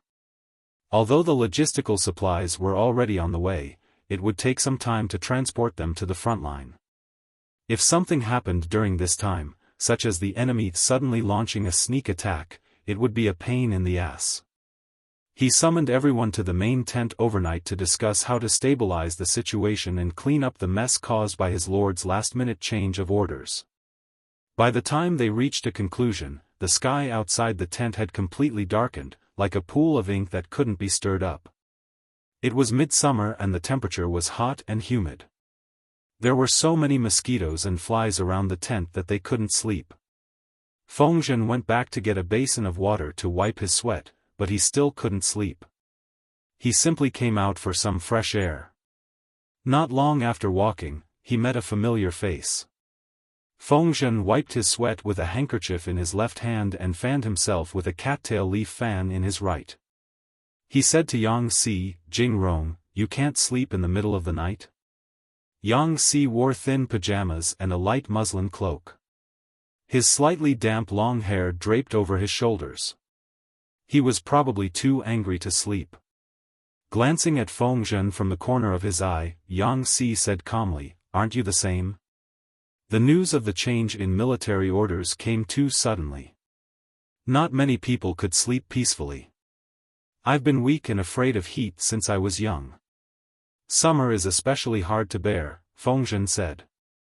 "I've enjoyed too much in the north these years. I'm not used to this weather." Fengzhen was from Zhangzhou's Anshan County. Logically speaking, he should have been used to it, but he was even more afraid of heat than Yang Si. Both of them couldn't sleep, and since they had nothing to do in the middle of the night, they decided to play chess and play a few rounds. Yang Si could tell Feng Zhen's state of mind with one look at his playing style. He was impatient and full of worries, unlike prodigal Feng. Feng Zhen had lost 3 rounds in a row. He waved his hand disinterestedly and said, "No more, no more. I'm not in the right condition today." Yang Si thought of something and asked, "Zisher, are you worried about your son's safety?" According to the original plan, Fu Wang's army would be the main attacking force, while Jiang Pengji's army would mainly defend. Occupying the natural stronghold of Zhanjiang Pass, the troops under the tent were all elites. The difficulty of defending against invading enemies was relatively low, and the danger was also greatly reduced. Now that the order had been changed, Zhanjiang Pass had switched from defense to offense, and the danger level had skyrocketed. Feng Yi had been assigned to the Lord's team and could face life-threatening danger at any time. This child has always been smart and sensible. It's the first time he's been so far away from home, and he doesn't have any relatives to take care of him. Feng Zhen usually behaved in a carefree manner, and his attitude towards his son was completely lax, but he was very concerned about him. Yang Si couldn't help but laugh. Outsiders say that prodigal Feng only cares about his own happiness and doesn't care about his son. Now that I see it, it doesn't seem so. Feng Zhen snorted and sighed. Most fathers feel the same way. He didn't say it, but he was concerned about him in his heart. Yang Si listened to Feng Zhen's sentiments and couldn't help but think of his child who was still in swaddling clothes. His and Jiang Shaowei's child was born last year. It was a baby girl. She was small and soft, and her limbs were so soft that they seemed to have no bones. When Yang Si hugged her for the first time, his hands were trembling. When the child meekly snuggled into his arms, an inexplicable emotion welled up in his heart, as if it wanted to fill up a certain empty wasteland. For the first time, he realized that he had become the father of another life. Yang Si could understand Feng Zhen's concern for the child. The conditions of the march were harsh, and the summer nights were especially unbearable. Feng Yi tossed and turned in bed, unable to sleep, so he simply picked up his sword and practiced outside. He only stopped when his arms were swollen and he was covered in sweat. Perhaps he was too tired, but he fell asleep as soon as he returned to his tent. He actually had a good night's sleep. There was still half a day's journey before they reached Zhanjiang Pass. Jiang Pengji led the troops and marched at a normal speed, while Sun Wen galloped toward Zhanjiang Pass under the escort of a group of troops and horses. The two armies hadn't started fighting, but there was an atmosphere of a storm brewing. It was solemn and dignified. The Nie family's army had already arrived at the front lines in batches and set up camp. Standing at the gates of Zhanjiang Pass and looking out, there was an endless stream of crimson flags at the end of the horizon, like a burning cloud. Not only did the flag have the word Nie on it, but it also had the Nie family's emblem. Within the borders of Zhongzhou, the common people recognized the word and the meaning of the emblem. The people near Zhanjiang Pass had long since fled after hearing the news. Their families had migrated to other places. If they stayed near the battlefield, who knew if they would be beheaded by the ruffian soldiers to claim their military exploits? It wasn't like such things had never happened in the past. In troubled times, human lives were as worthless as grass. It was a luxury to even cry out for grievances when one died. Sun Wen had already handed over the document that Jiang Pengji had personally written. This was diplomatic between the two armies. It was reasonable for Nie Liang to personally summon him. Nie Liang was sitting in the tent. Below him sat a group of trusted subordinates. These people were quite famous within the borders of Zhongzhou. In comparison, Nie Liang's close friend and trusted subordinate, Lao Ai, did not have much of a presence. Nie Liang looked at the contents of the document and said, "The words are good, but the attitude is perfunctory. The contents of the document were personally written by Jiang Pengji, but the content was written by someone else. Why did Lu Shi send an envoy at this time? He's most likely here to test the waters. Lu Shi's troops are divided into two groups. The pressure is not small. Nansheng and Yang Tao are nothing to be afraid of, but they know very little about our army. I'm afraid they don't have much confidence in rashly starting a war, someone answered. Right, who is this envoy? Sun Wen? I don't think I've heard of him. The person who spoke was a young man in his early 20s. He felt that the name Sun Wen was somewhat familiar, but he couldn't remember who he was. Not only him, but the others in the tent also didn't immediately remember. It couldn't be helped. Apart from being in the limelight during the Battle of the Northern Borderline, Sun Wen had been governing the rear. His presence was frighteningly low. Sun Wen? Wait, could it be Sun Zidao who works under Lu Shi's camp? Someone remembered. Why is this person here? It was rare in the world to be able to develop a spy's career to such an extent, to have one foot in several boats and still do it with ease. Playing the northern borderline in the palm of his hand wasn't the most flashy thing. The most flashy thing was that after doing so many things, Sun Wen could still escape unscathed. Ever since the Battle of the Northern Borderline, Sun Wen had quietened down. The outside world guessed that Jiang Pengji was afraid of Sun Wen, so she was demoted and hid him. They didn't expect Jiang Pengji to put Sun Wen in an important position at this time. Niel Yang lowered his eyes and said, "It's not a big deal to test the waters. The important thing is, what is he testing? Testing the strength of the Nye camp?" Chapter 1454. The two armies were about to go to war, but Sun Wen came with Jiang Pengji's letter. No one could figure out his true intentions. Before Niel Yang summoned Sun Wen, he had Fan Chen entertain Sun Wen and secretly sound him out to find out Sun Wen's true intentions. Fan Chen? Sun Wen's heart skipped a beat when he heard the surname. He said, "I see that you are graceful and charming. You must be from an ordinary family. May I make a bold guess that you are from the Fan family of Liang?" Zhongzhou had 10 prefectures and 33 counties. The land was vast and rich. Liang was a county under the jurisdiction of Sun Prefecture. It was a fertile land of fish and rice. Because of the prevalence of private schools, Zhongzhou produced many distinguished people who left their names in history.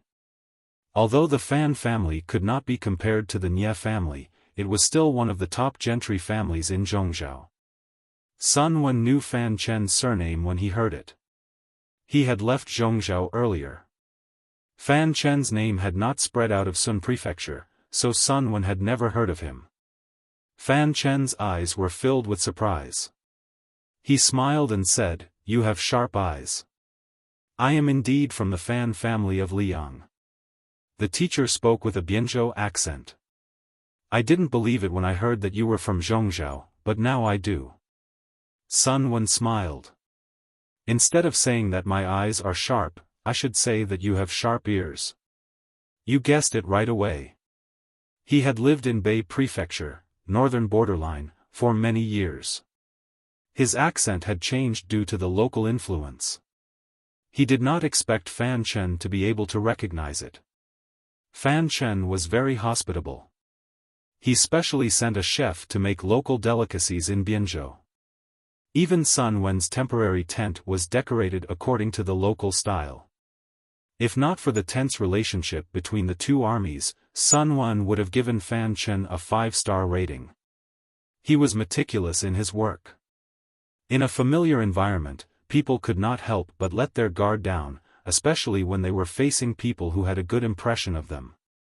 Fan Chen and Sun Wen chatted about the past in Zhongzhou. They were very congenial. No matter what Sun Wen said, Fan Chen could reply. Not long after, their relationship had taken a big step closer. To outsiders, Sun Wen and Fan Chen seemed like a pair of like-minded friends. They talked to each other happily. Only the people involved knew that they were using words as a weapon. They had exchanged dozens of exchanges and were constantly on guard against language traps set by the other party.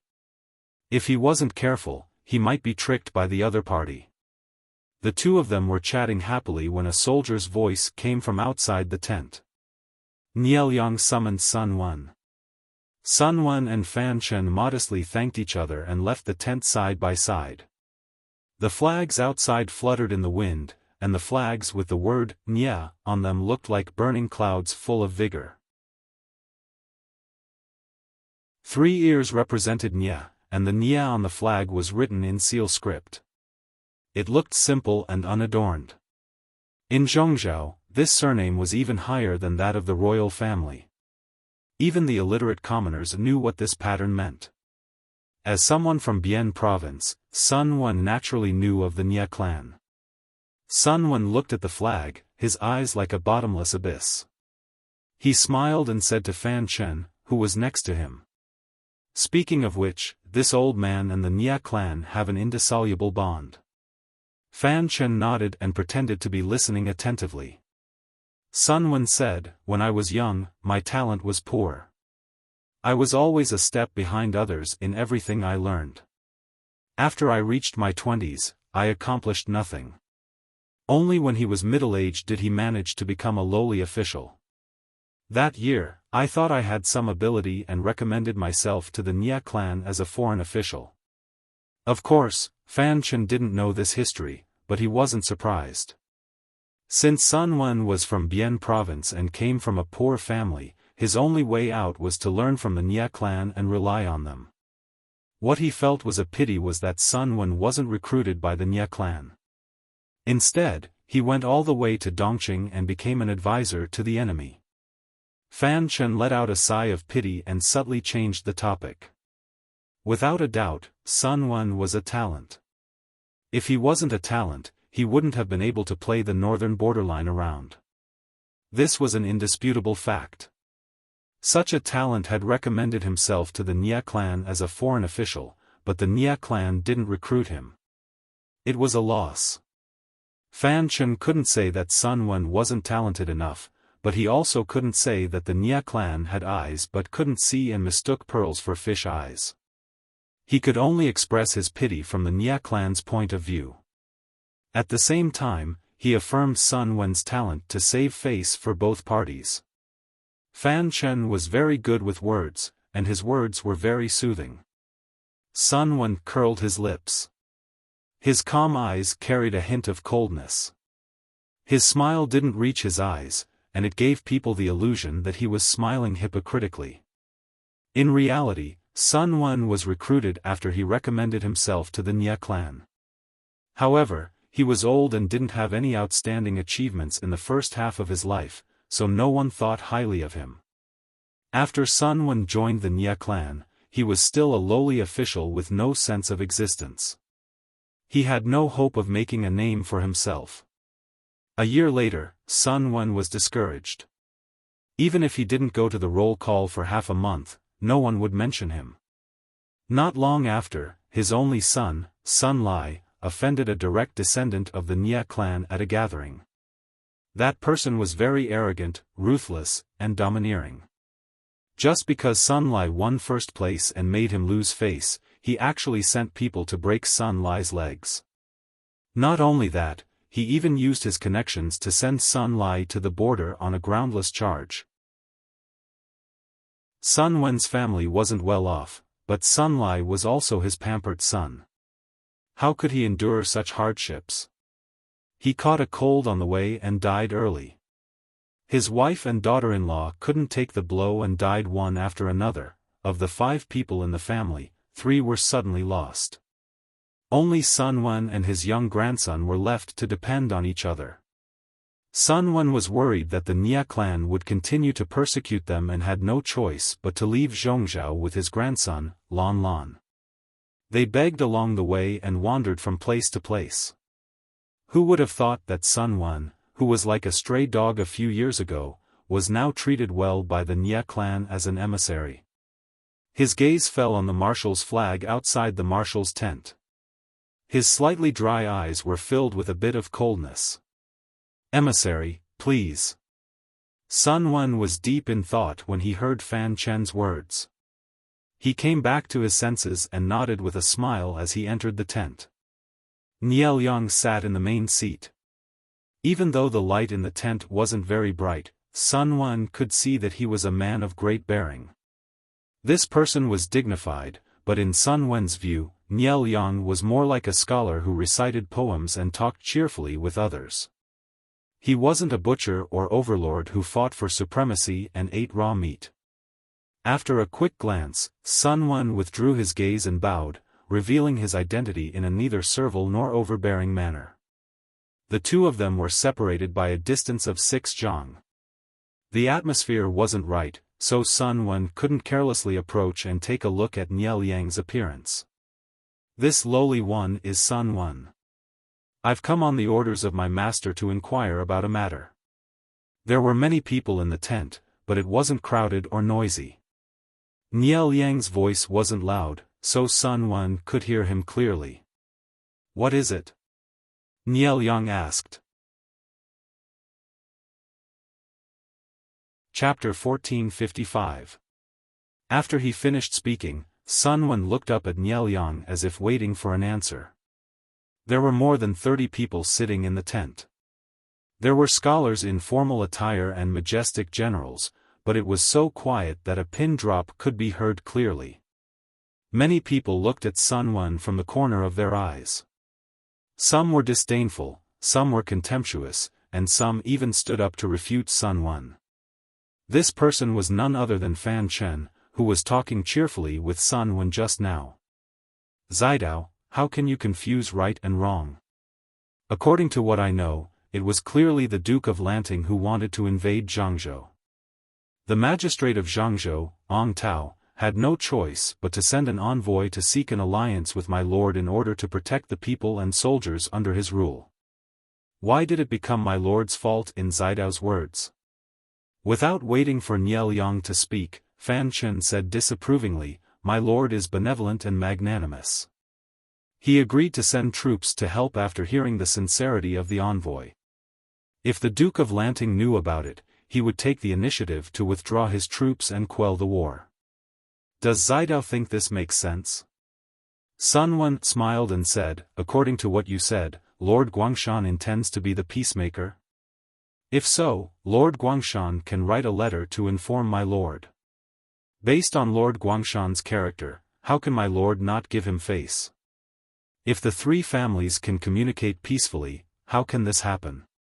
Lord Guangshan didn't inform my lord and brought more than 200,000 troops to camp outside Zhangjiang Pass to prepare for war.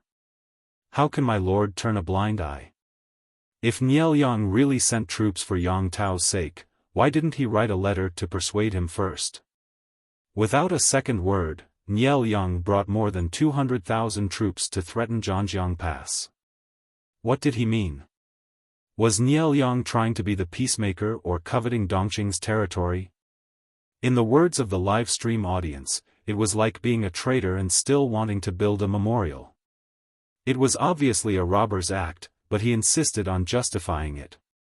How pretentious.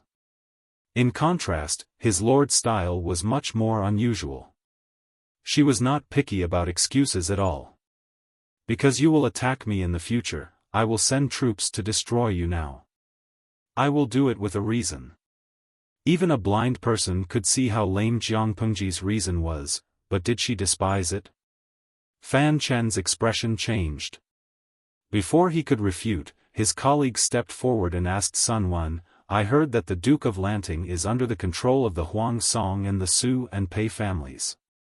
The magistrate of Zhangzhou, Ong Tao, once led troops from Nanchang to Zhangzhou in Dongqing to help the Duke of Lanting resist the enemy." Sun Wen said, "Official business is official business. The two families have formed an alliance to resist the enemy. Although my lord has received help from the Duke of Zhengze, the Duke of Zhengze has sent troops to avenge his father's death. Don't all of you know that the Duke of Zhengzhi's enemy who killed his father, Zhao Xiao, has been recruited by Su Bei and is now a guest of honor under his banner? Forming an alliance was one thing, but Yang Tao was no saint. He didn't come all this way for righteousness, but for revenge. Don't make Yang Tao look like a white lotus. Sun Wen didn't buy it. Even so, the Duke of Lanting and Yang Tao are allies. Sun Wen said, indeed. The man laughed again. None of the allies that the Duke of Lanting has formed an alliance with have had a good ending. Jiang Pengji and Su Bei had formed an alliance. In the end, she had attacked the Barbican, and Su Bei had burned himself to death. Jiang Pengji and Huang Song had formed an alliance. The two of them had fought fiercely. Huang Song's troops had been defeated in Changya. Although he hadn't died, he had lost all interest in living. Jiang Pengji and Yang Tao had formed an alliance. They were preparing to fight, but the outcome was still unknown. She had also formed an alliance with An Shui. Once Yang Tao had knelt down, An Shui would be next. He would probably not have a good ending either. Look, this was all evidence of her killing her acquaintances. She treated her allies so cruelly and viciously. Did she still have any morals? Why did the scholars of the world not like to rely on Jiang Pengji? It was because her reputation was too bad. Others despised her. Sun Wen was calm and at ease in the face of such sarcasm. The world is bustling for benefits. The world is bustling for benefits. Forming an alliance to resist the enemy is a win-win situation. Both parties advance and retreat together. This is a temporary and expedient measure. I dare to ask on behalf of everyone, has my lord done anything unrighteous to harm her allies in the slightest during the alliance? Sun Wen smiled and said, my lord has never done anything that hasn't dried up or broken an alliance. Your questioning just now is extremely rude. The alliance had ended. The two parties had different ideologies and standpoints. If it was time to fight, then fight. Was she still going to hold on to her old feelings and not let go? Even if she were to deal with Yang Tao now, his lord was perfectly justified. As a human, one had to fight for their dignity. Yang Tao had spread so many nasty rumors that slandered his lord. It was rumored that Yang Tao had condoned them. Who could sit still? His lord was a woman. Her reputation was more important than a man's. She definitely had to seek justice from Yang Tao. Sun Wen, whose skin was as thick as the corner of a city wall, was infuriated by his words. Another person said, the excuse that the Duke of Lanting used to send troops to suppress Yang Tao is truly laughable. How can it be justified? Sun Wen said, that's not true. As a woman, my lord's journey has not been easy. Who doesn't know that it's a taboo for her to talk about her gender? Yang Tao's behavior was despicable. He found a man who looked like my lord and made him appear naked in public. Ordinary people paid money to remove his sinful roots. His actions undoubtedly threw my lord's reputation to the ground and trampled on it. If a noble lord can swallow this malice, how can my lord establish herself in the future? Sun Wen spoke in a righteous manner. Yang Tao deserved to be beaten. The Nia family still rushed to form an alliance with him to fight against Jiang Pengji. They were obviously helping an evildoer. Someone sneered and said, whether this was done by the magistrate of Zhangzhou or not remains to be discussed. I heard that there is also a pair of men in Wanzhou who look like the magistrate of Zhangzhou and the important minister beside him, Yan Lin. The two of them did shameless things in broad daylight. Isn't this an act of humiliation? Sun Wen said resolutely, my lord has investigated this matter clearly. It was done by the traitors of the Tao family. They intended to frame and instigate trouble. If that's the case, why isn't the incident in Zhangzhou a ploy by the Tao family to frame Yang Tao? The style of these two incidents was so consistent. It was obviously the Tao family who instigated trouble. Jiang Pengji wrongly accused a good person. Not only did she not repent, but she also used the righteous excuse to crusade against Yang Tao. Her intentions were sinister. Sun Wen vetoed the idea once again, speaking with conviction. Why? High-quality imitations of Yang Tao and Yen Lin appeared in Wanzhou. My lord sent people to deal with them and found the culprit by following the clues. What about Yang Tao? They didn't do anything. They didn't even make an official statement. It was obvious that they had a guilty conscience. When Sun Wen said this, he habitually forgot that Yang Tao was still in a stalemate with the four factions of Nanman at the front line of Nansheng. All in all, Yang Tao was asking for a beating. The Nie family, who carried the banner of righteousness, was also ambitious and coveted the territory of Dongqing. These two families were jackals of the same tribe. They had clearly planned to bully his lord. It was 2 against 1 to bully the pitiful little girl. Chapter 1456. This Sun Wen is a bit too difficult to deal with. Fan Chen was infuriated. Recalling Sun Wen's words in the tent, he was still angry. Did this person not want to live? Did Sun Wen really think that the words, "envoys are not to be killed," could save his life? With the tension between the two armies, he still dared to provoke the bottom line of Nie Liang and his subordinates. He really did not want to live. Not to mention, Sun Wen's behavior in front of Nie Liang could be considered arrogant and rude. If Nie Liang really killed him in anger, Sun Wen would have died in vain. Sun Wen had the courage to confront the enemy and disregard his own life. His courage was commendable. A young general laughed. It's fine if he's difficult to deal with, but he just has to be so thick-skinned. This general sees that the other gentlemen don't look very well. Isn't this Sun Wen an old man who can't carry anything? Isn't he afraid that someone will stab him a few times and send him to hell? Wei Yong looked down. Sun Wen is probably well aware of this and has long been fearless. This was the first time he had seen someone criticize someone so rudely. Fan Chen said, "This one is curious. Did this Sun Wen come here just to interrogate Lu Shi?" Wei Yong frowned lightly. "I'm afraid it's not that simple." The others sighed as they discussed. Only Nie Liang, who was sitting in the main seat, was deep in thought. His brows showed traces of hardship. Even with Nie Liang's excellent self-restraint, he had been angered by Sun Wen today. He was frail to begin with, and in order not to affect the morale of the army, he forced himself to hold on. Every time he appeared in front of others, he would not stay for long in order to hide the truth. Today, his anger affected his heart and lungs. He could only berate Sun Wen and find an excuse to send him away. As long as Sun Wen was in the Nie camp, he could not easily reveal his illness. Send people to keep an eye on Sun Wen. If he makes any strange movements, get rid of him. Nie Liang's thin lips parted slightly. His brows were filled with coldness, causing people to shiver for no reason. Yes. Sun Wen walked around the Nie camp's commander's tent and came out. He turned back to look at the commander's flag, snorted inwardly, and left with a flick of his sleeves. The reason why he chose to go to the Nie camp at this critical juncture was because he did not place too much importance on his own life. Initially, he was also prepared to go on a one-way trip. But now, he no longer thought so. Not only did he want to complete the mission perfectly, he also wanted to leave the Nie camp alive.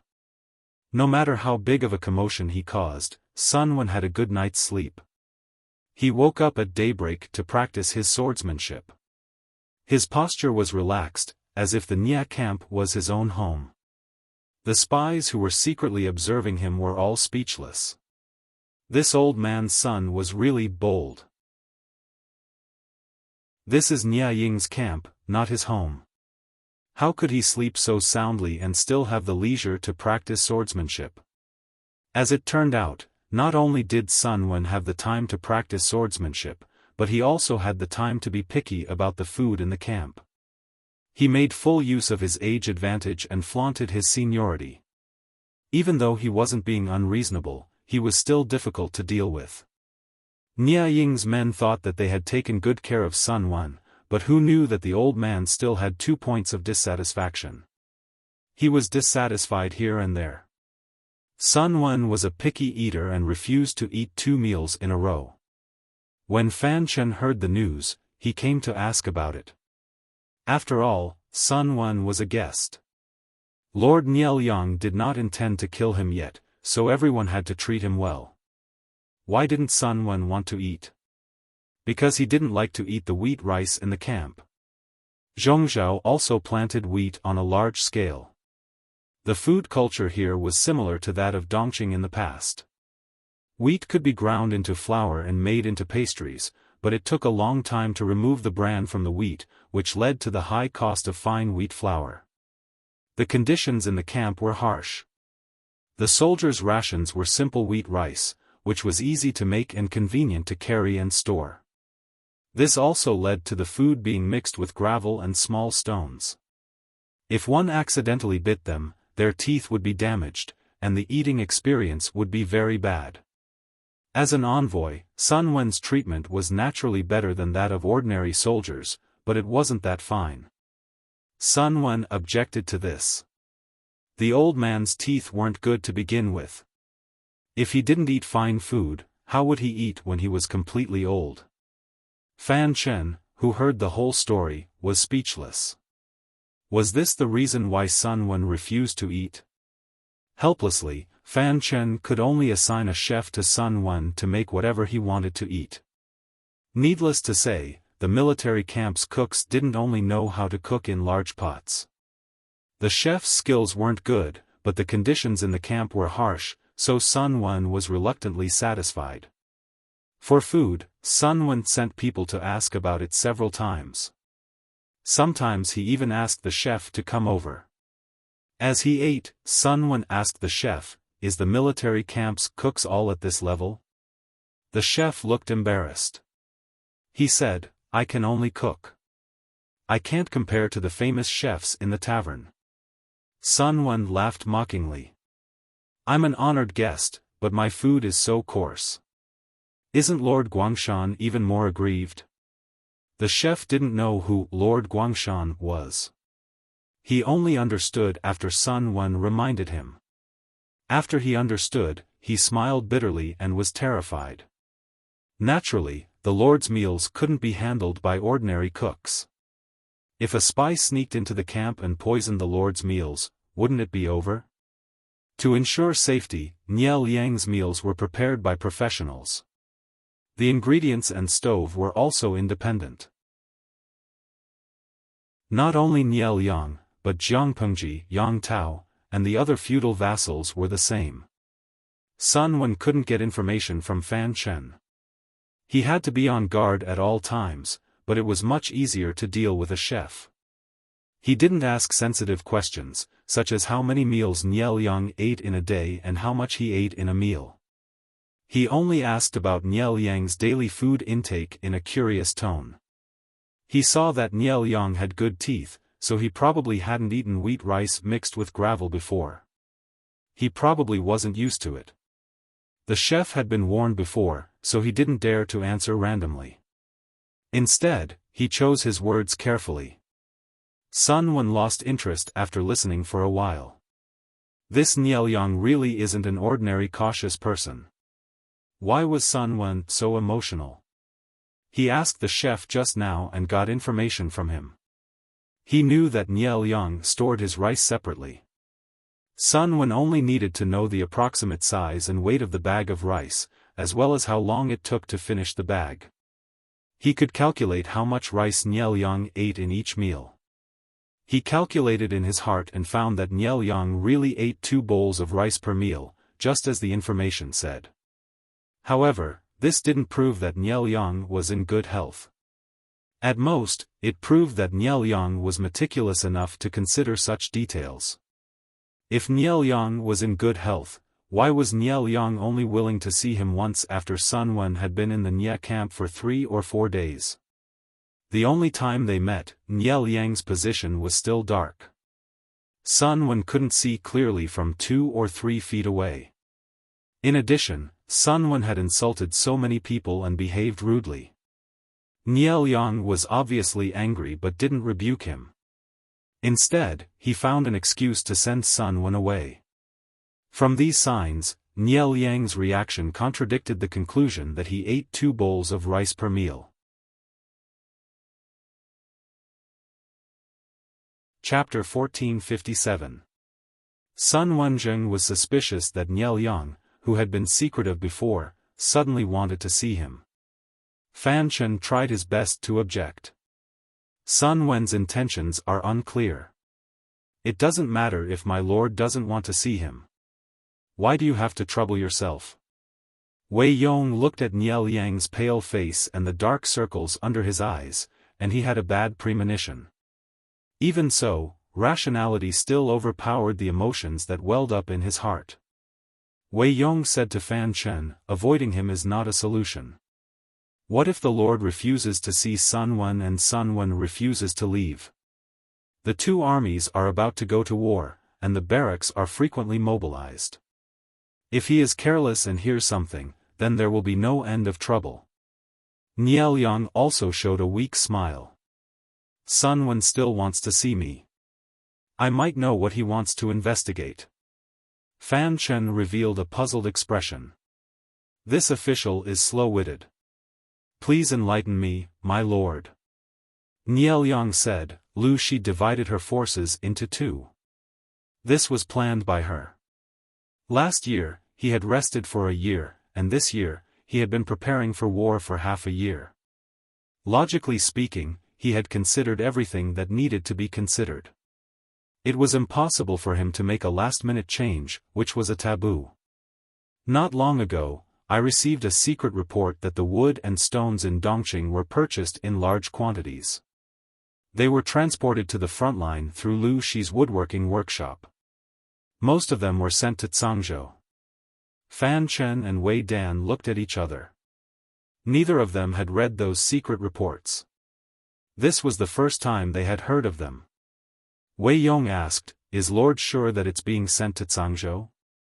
Zhangjiang Pass was at the border of Cangzhou. If those supplies were sent to Cangzhou, wouldn't this mean that military resources would be tilted towards the front lines of Zhangjiang Pass? Fan Chen probed, is Lu Shi afraid of us? That's why they were in such a hurry to add more military supplies? Did she send Sun Wen to confuse us? Fan Chen's explanation was logical, but after carefully studying Jiang Pengji's style of doing things, Nie Liang felt that something was wrong.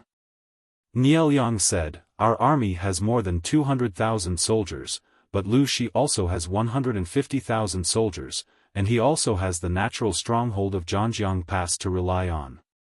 If they really fought, the odds of victory were 50-50. Lu Shi was fighting on 2 fronts.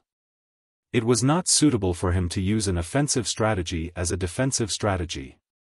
In order to conserve her forces, she had to defend on one side and attack on the other. Yang Tao was weaker, so he was easier to deal with. With Yang Tao as the breakthrough point, he gathered his troops and attacked. The army still had the strength to attack the Nanqing vassals. In the end, Lu Shi transported the military supplies to Cangzhou. Isn't that strange? According to Nie Liang's analysis, they should reinforce the southern battlefront at this time and try to take down Yang Tao in the shortest amount of time possible while still having the strength to deal with Anshui. Jiang Pengji did not play by the rules. Instead, she sent more troops to Cangzhou. Was she that afraid that Zhangjiang Pass wouldn't be able to hold on? Nie Liang sent someone to collect information about Jiang Pengji. After careful analysis, he felt that Jiang Pengji was not that kind of person. It seemed like he was taking an unconventional approach, like a gambler staking everything on a single throw, but in reality, he had a well-thought-out plan and would not waste even a fraction of his strength if he could. Therefore, the act of reinforcing Cangzhou seemed to have a deeper meaning. Fan Chen was silent for a long time after hearing this, and a terrifying guess appeared in his mind. Could it be that Lu Shi wants to switch from defense to offense? Can she afford it? At this moment, Niel Yang felt a tightness in his chest.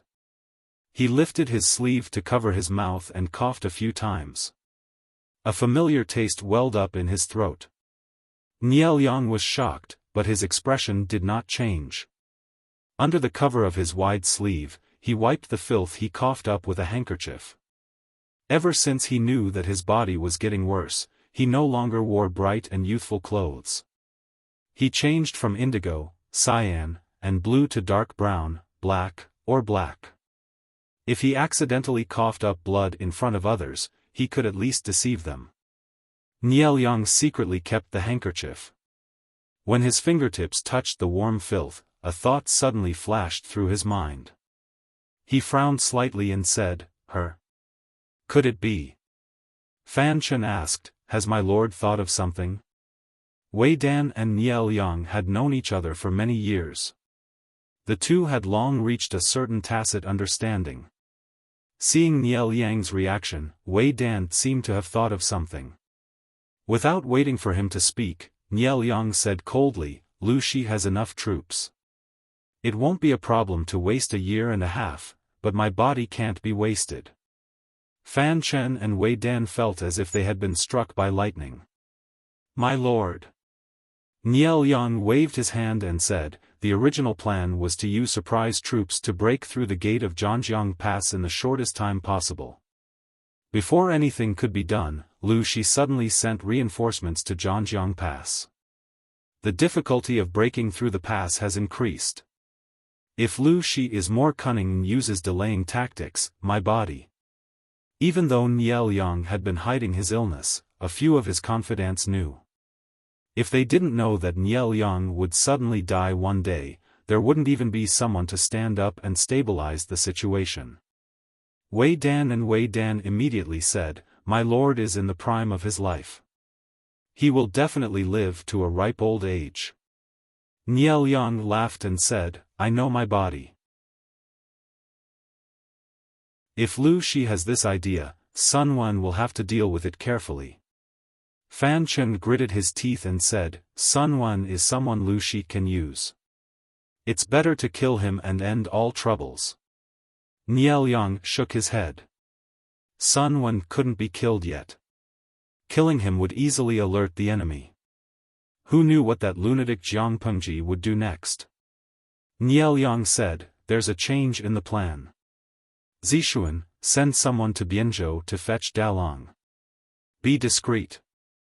If Niel Yang's body really couldn't take it, the army would definitely be in chaos. Nie Qing could still stabilize the situation here. Most importantly, Nie Qing held the military power in his hands. The Nie clan wouldn't dare to act rashly." Niel Yang thought about it carefully again and found that he didn't miss anything. Then he changed his clothes and asked someone to apply some makeup to enhance his complexion. It was normal for Niel Yang to do so. Moreover, Sun Wen couldn't stare at his face. The meeting this time was less tense, but the atmosphere was more solemn than the last time. Sun Wen returned empty-handed, but he wasn't discouraged. He couldn't take advantage of Niel Yang, but he could deal with others. He returned to the tent and waited for a while. The attendant who escorted Sun Wen wanted to see him. Sun Wen said in a low voice, "How's the investigation going?" The attendant also lowered his voice. "I chatted with the soldiers in the kitchen according to your orders. I really found some clues. In ancient times, being a soldier wasn't an honor. Many soldiers were forced by life to the point where they couldn't live anymore. That's why they became soldiers and went to the battlefield. Even if the Nie clan was rich and overbearing, it was impossible to feed every soldier with military rations. Many people only ate about 50 to 60% full. After a long time, except for the elite troops, many soldiers became sallow and emaciated. The attendants weren't treated as well as Sun Wen. They were arranged near the soldiers and ate the same as ordinary soldiers. They didn't eat their fill at every meal. He followed Sun Wen's instructions and got close to the cooks in the logistics department. While chatting, he found that there were unspoken rules in the logistics department. The logistics department had a lot of money. Many of the soldiers in charge of the cooks could eat until they were fat. The happiest one was Niel Yang's cook. Why was that? The soldier in charge of the logistics department complained, "Look at him. He eats like a pig's brain." The attendant laughed. "He's indeed a little fat." The soldier said, "Hey, isn't it rice to feed people?" The attendant said, "Isn't it the same wheat rice?" The soldier said, "How is that? The rice that the nobles don't eat is eaten by him. That's why he's like a pig's brain." The attendant said, "The nobles have to eat too. How much will be left after eating?"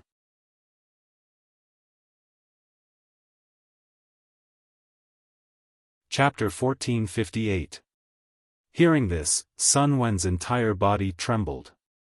He quickly reached out and grabbed the attendant's wrist. He asked, did he only eat 2 chopsticks at a meal, or only 2 chopsticks at every meal?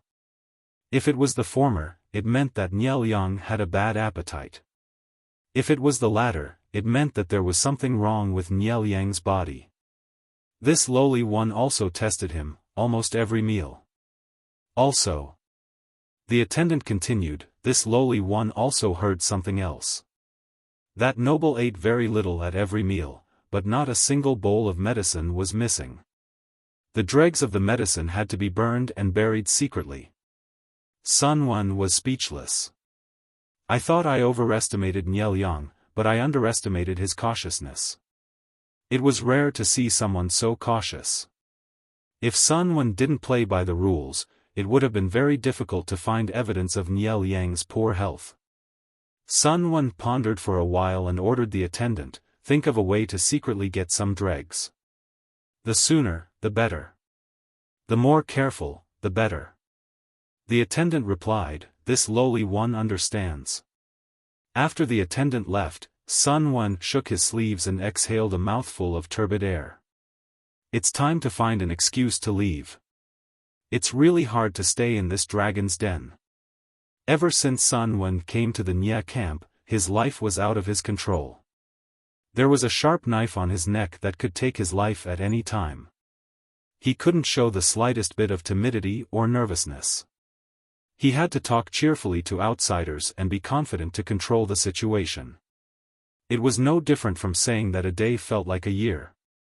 Sun Wen thought of an excuse to leave while patiently waiting for the attendant's news. He didn't show any strange expression. The next day, Fan Chen received the news that Sun Wen was leaving. He raised his eyebrows slightly, not knowing what this shameless old man was up to. After asking in detail, he found out that Sun Wen was really leaving. Fan Chen pretended to be confused. Sir, you're the envoy representing the Duke of Lanting. You can come and go as you please. Why do you need my master's permission? Sun Wen smiled on the surface, but he cursed in his heart. If he left without saying a word, Niel Yang's 400 feet long saber would fall on him the moment he ran 3 meters away. The more guilty he was, the more it proved that he had ulterior motives. Adhering to the principle of killing 1,000 wrongdoers, how could Niel Yang let Sun Wen go? Sun Wen said with a smile, you're wrong. Duke Guangshan is an outstanding person. If the Lord finds out that this old man has disrespected Duke Guangshan, the Lord will definitely reprimand me when we return. This old man has lived for most of his life. Even if I can't say that I'm an expert, I still know the ways of the world. How could I not understand this? He was very anxious, but on the surface, he looked very relaxed, as if he would leave as soon as Niel Yang let him go. I feel like old friends with you at first sight. I can't wait to drink with you and talk through the night. Fan Chen probed again, it's a pity that I'm busy with worldly affairs and don't have a chance to get away. Why don't you stay for a few more days? Could it be that our army did not treat you well and neglected you? 2 days ago, Sun Wen had treated Niaing as his home, but today, he said he wanted to leave. How could it not arouse suspicion? Fan Chen had been ordered to probe Sun Wen, but he had failed to dig out anything useful. Naturally, he wouldn't let this matter rest. Sun Wen had a smile on his lips, but it didn't reach his eyes. He said to Fan Chen, "You and I each serve different masters, right?" Fan Chen nodded and said half-truthfully, "It's a pity. One day, I want to be an official in the same court as Zidao. Perhaps there will be such a day." Sun Wen retorted nonchalantly. He said, "Since we each serve different masters, then you should be clear of this old man's position. Now that I'm still eating the fortune given by the Lord, I'm naturally doing my part. The two armies are about to go to war, and this old man's mission as an envoy has been completed. Duke Guangshan's attitude is clear, and it's obviously impossible for him to retreat. Why should this old man stay? Could it be that he would stay in Niaing and accidentally injure him when our army attacked?" Sun Wen's reason was beyond Fan Chen's imagination. The latter thought that Sun Wen would find a fancy excuse. Unexpectedly, the other party was so straightforward that Fan Chen had nothing to say in response. Yes, both of them served different masters, and the two armies were about to go to war. What was the use of Sun Wen staying in Niaing? Fan Chen restrained the stiff smile on his lips and said seriously, "This one will inform the Lord of this matter as soon as possible." Sun Wen cupped his hands and said, "Thank you, thank you." Fan Chen brought the message to Niel Yang, but Niel Yang didn't release him immediately. Instead, he deliberately delayed it for a night and secretly sent people to keep an eye on Sun Wen and his men to see if they had any strange reactions.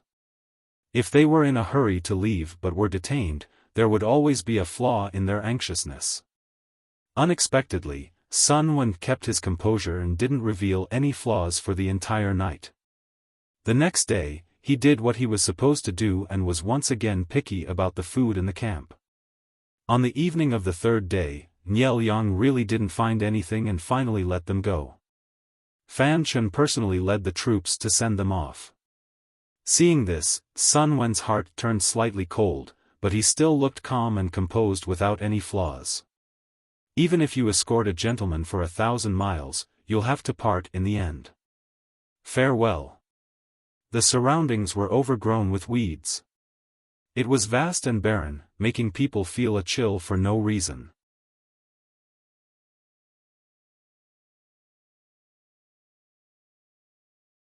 Chapter 1459. Bai Ning was the one who came to help Sun Wen.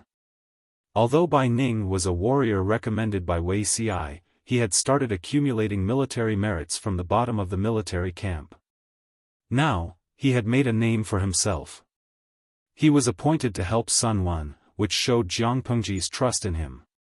Counselor, Bai Ning had been waiting there every day. Today, he finally saw a figure on the horizon. His nerves immediately tensed up. When they got closer, the scouts confirmed that they were Sun Wen's men and hurried forward to welcome them. Sun Wen's face was pale, and his forehead was sweating.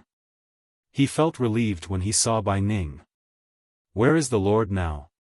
Sun Wen stepped on the stool and realized that his legs were weak. His shirt was drenched in sweat. He could not help but smile bitterly. He was old and could not take fright. After the confrontation, his heart was in his throat. He was sweating all over, but he finally calmed down. "The Lord is discussing in the tent." Bai Ning saw that he did not look well and said, "Counselor, why don't you rest for a while? You look." Sun Wen was an old man in his 50s. Even though he ate black sesame every day to maintain his health, most of his hair had turned gray. The wrinkles on his face were getting deeper and deeper. After the shock, his face was as pale as a sheet. He looked very scary, as if he would faint in the next second. "No, I can still hold on. General, you don't have to be so careful." Sun Wen rested for a while before his weak legs regained their strength. Looking at the familiar flag fluttering in the sky above the camp, an emotion called peace gradually welled up in his heart. Sun Wen took a deep breath, shook his long sleeves, and returned to his usual appearance. "Grandfather," before entering the commander's tent, Sun Wen heard his grandson Lan Lan's voice. He looked in the direction of the voice and saw that his grandson, who had become much darker, smiled at him. "Why are you here?"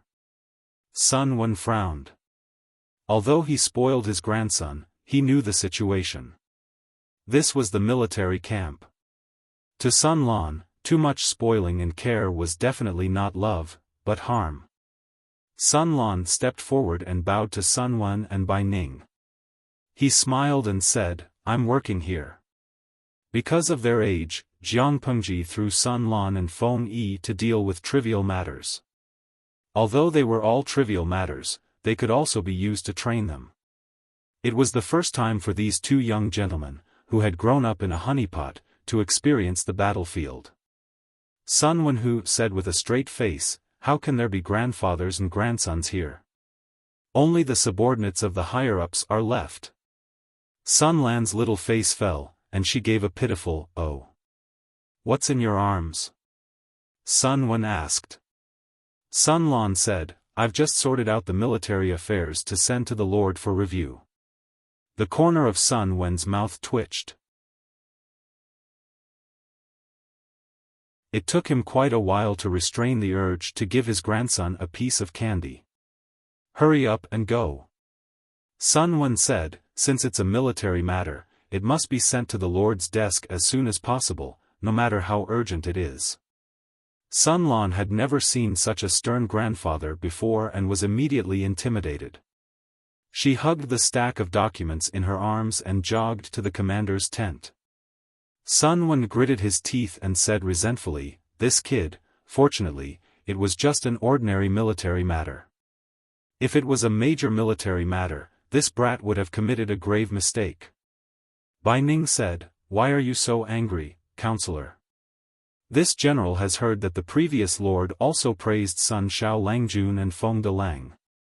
Although the two of them are young, they are very disciplined in handling matters.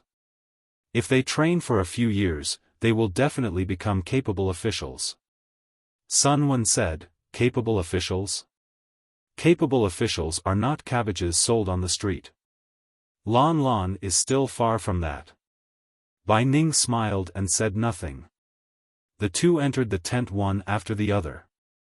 Jiang Pengji was indeed in a meeting. Sun Lan was sitting in a corner and listening carefully. Feng Zhen's son, Feng Yi, was sitting in a corner behind Jiang Pengji and was recording something. Feng Yi was recording the contents of the meeting, such as who said what. He did not need to miss a word, but he could not deviate from the original meaning. Sun Wen stepped forward and bowed. "Greetings, my lord. I was fortunate enough to not disappoint you and have returned with important evidence." Jiang Pengji naturally remembered why Sun Wen had gone to the Nye camp.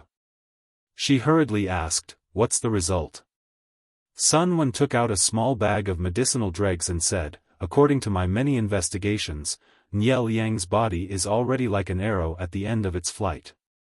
He eats less than half of a normal person's 3 meals a day.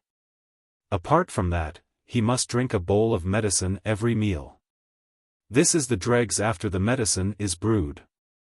How much is half of a normal person's diet? A normal man needs to eat 1.5 to 2 catties a day. The elites in the military camp eat even more to ensure their body's nutritional needs. According to the standards of the audience in the streaming room, this amount is enough for each meal. What they don't know is that most people in the military camp eat wheat rice to satisfy their hunger. There are very few side dishes, so the proportion of staple food is high. According to Nye Liang's eating standards, even if he is healthy, he will get sick."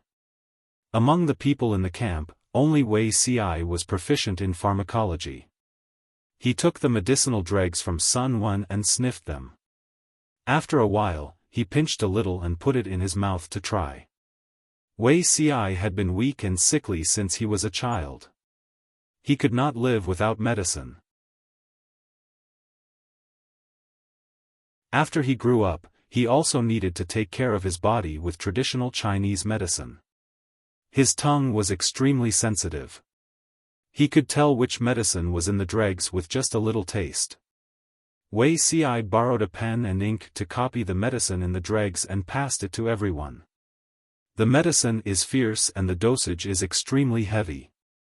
If it is for treatment, taking it a few times is enough. However, it is said that it is to prolong his life with strong medicine. Wei Ci said calmly, from this, it seems that Niel Yang's health is not optimistic.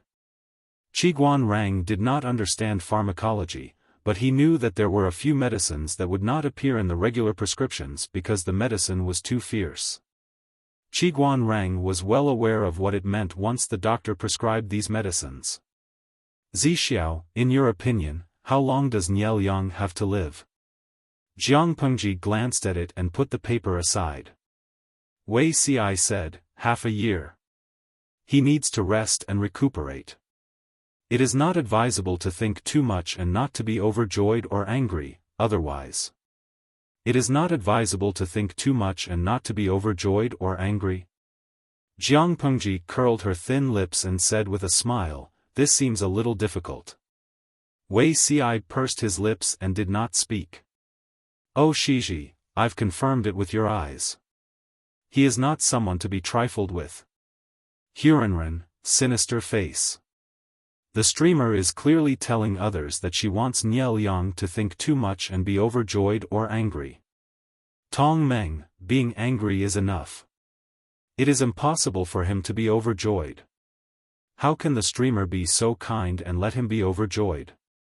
Looking at this scene, many of the salted fish faintly had the illusion of taking the side of the evildoer. Blue drawer, every time I see the streamer smile like a villain, I suspect that she is actually a villain and does not leave the protagonist a way out.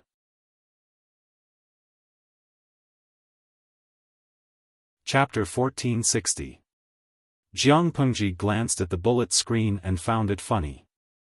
Not to mention carrying crystals, even if she carried spring water, she could still defeat the so-called protagonist. Zidao is convinced that Niel Yang will die soon, so let's discuss how to make him overthink and shocked and angry. Jiang Pengji said with a smile. Feng Yi, who was taking notes, shook his wrist. The ink on the tip of his pen dripped onto the paper, forming black spots. Do I have to record this too? Feng Yi's expression showed that he was struggling. Seeing that his uncle was used to it, he chose to record it truthfully after some hesitation.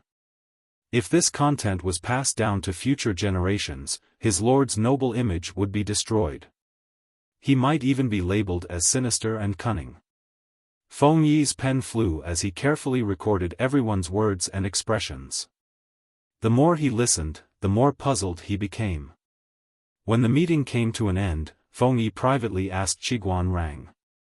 Military counselor, there's something I'm not clear about.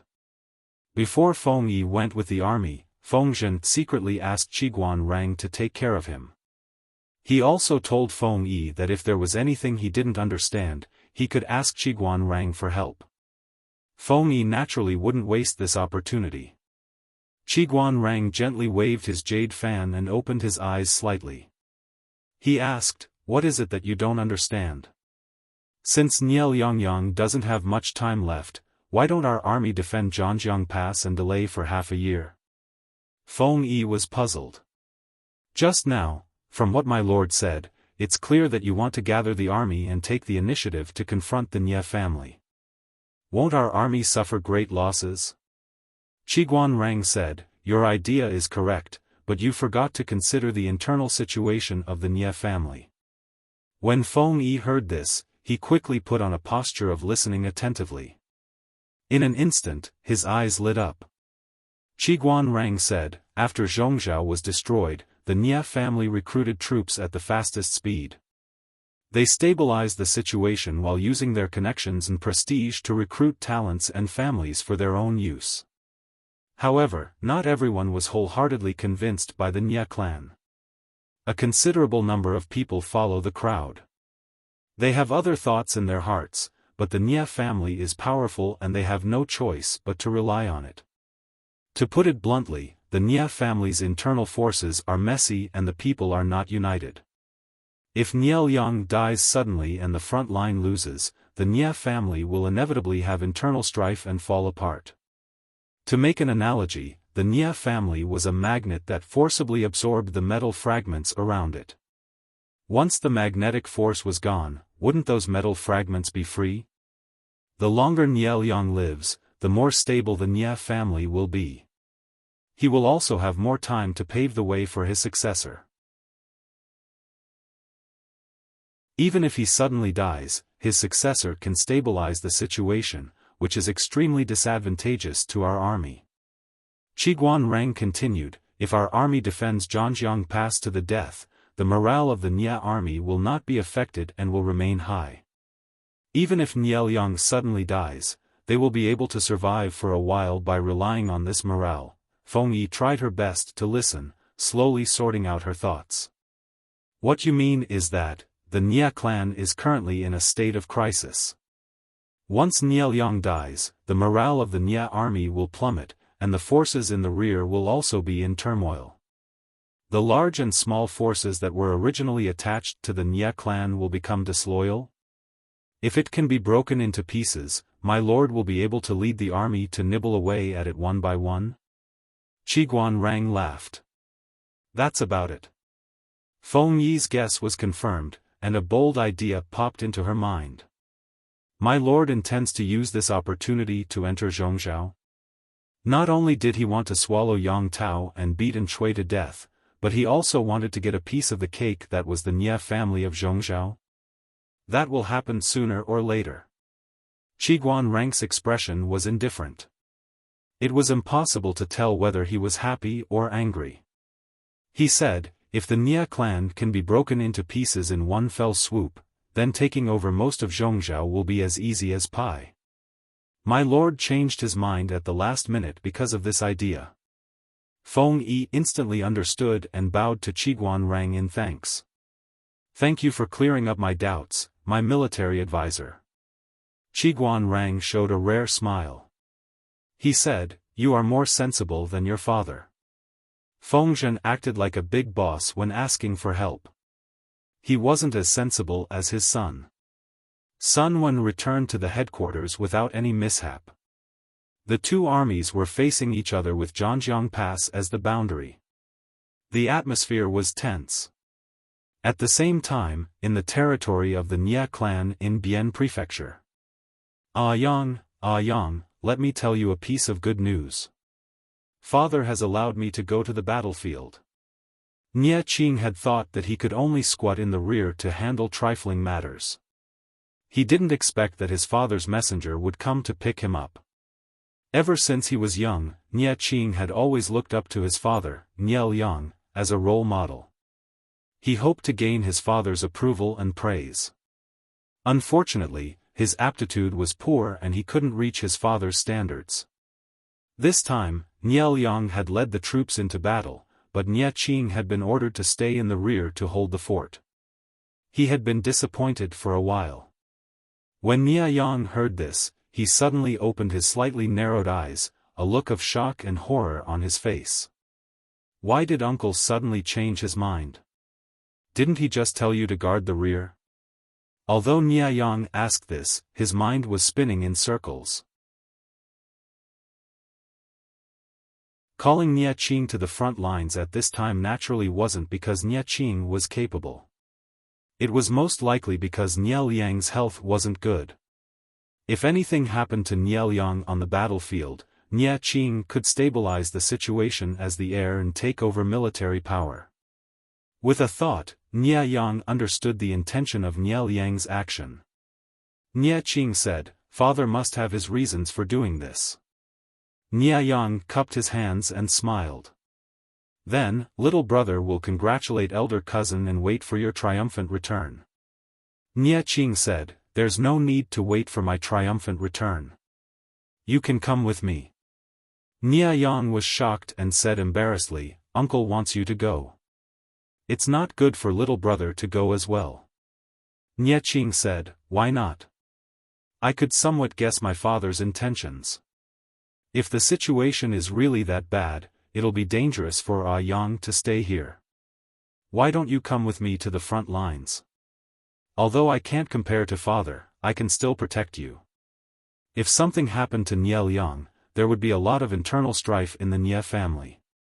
Nie Yang was usually close to him. If he stayed on the family land, he might be mistakenly killed as his trusted aide. After thinking about it, it was safest to bring Nie Yang with him. At the very least, there were more than 200,000 soldiers at the front lines. As long as he had military power, those thieves would have to think twice before making a move. Nie Yang was silent for a while. He was moved. Thank you, elder cousin. At this time, the system laughed coldly. Nie Qing and Nie Liang aren't here, so you can make a move. If you go to the front lines with Nie Qing, what will happen to the big and small forces you've secretly recruited? Nie Yang was too egoistic. He changed plans without any discussion. The system hated the feeling of being out of control. Nie Yang laughed coldly.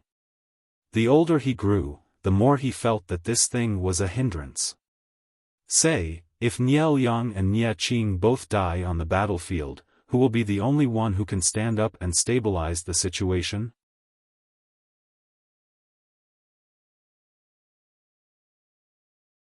Chapter 1461. Fortunately, the Lord loves to repair roads.